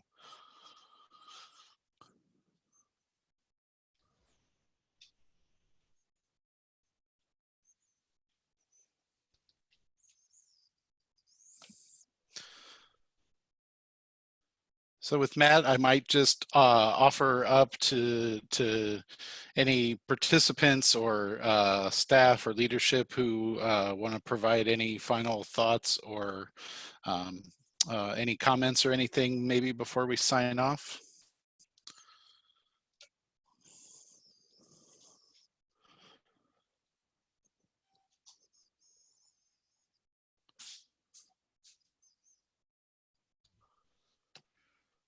Well, again, I want to thank everybody for being a part of this today. Please stay tuned. Please listen or check our website out for additional meeting information going forward. We want you to be a part of this even as we go forward next week and continue to try to get a fishing package together for 2020-2021 fisheries. So with that, again, another big shout out and thank you to Tess and Dana and the folks at Ross Strategic. Really appreciate all your help and guidance, and happy to contribute to your fisheries education. So thanks again, everybody, and really appreciate it. Thanks, Mark. Thanks, Mark. Thanks, Ross Strategic. No, thank you. It's been great getting to hear from everyone today. Okay, take care, All right. everybody. We'll be in touch.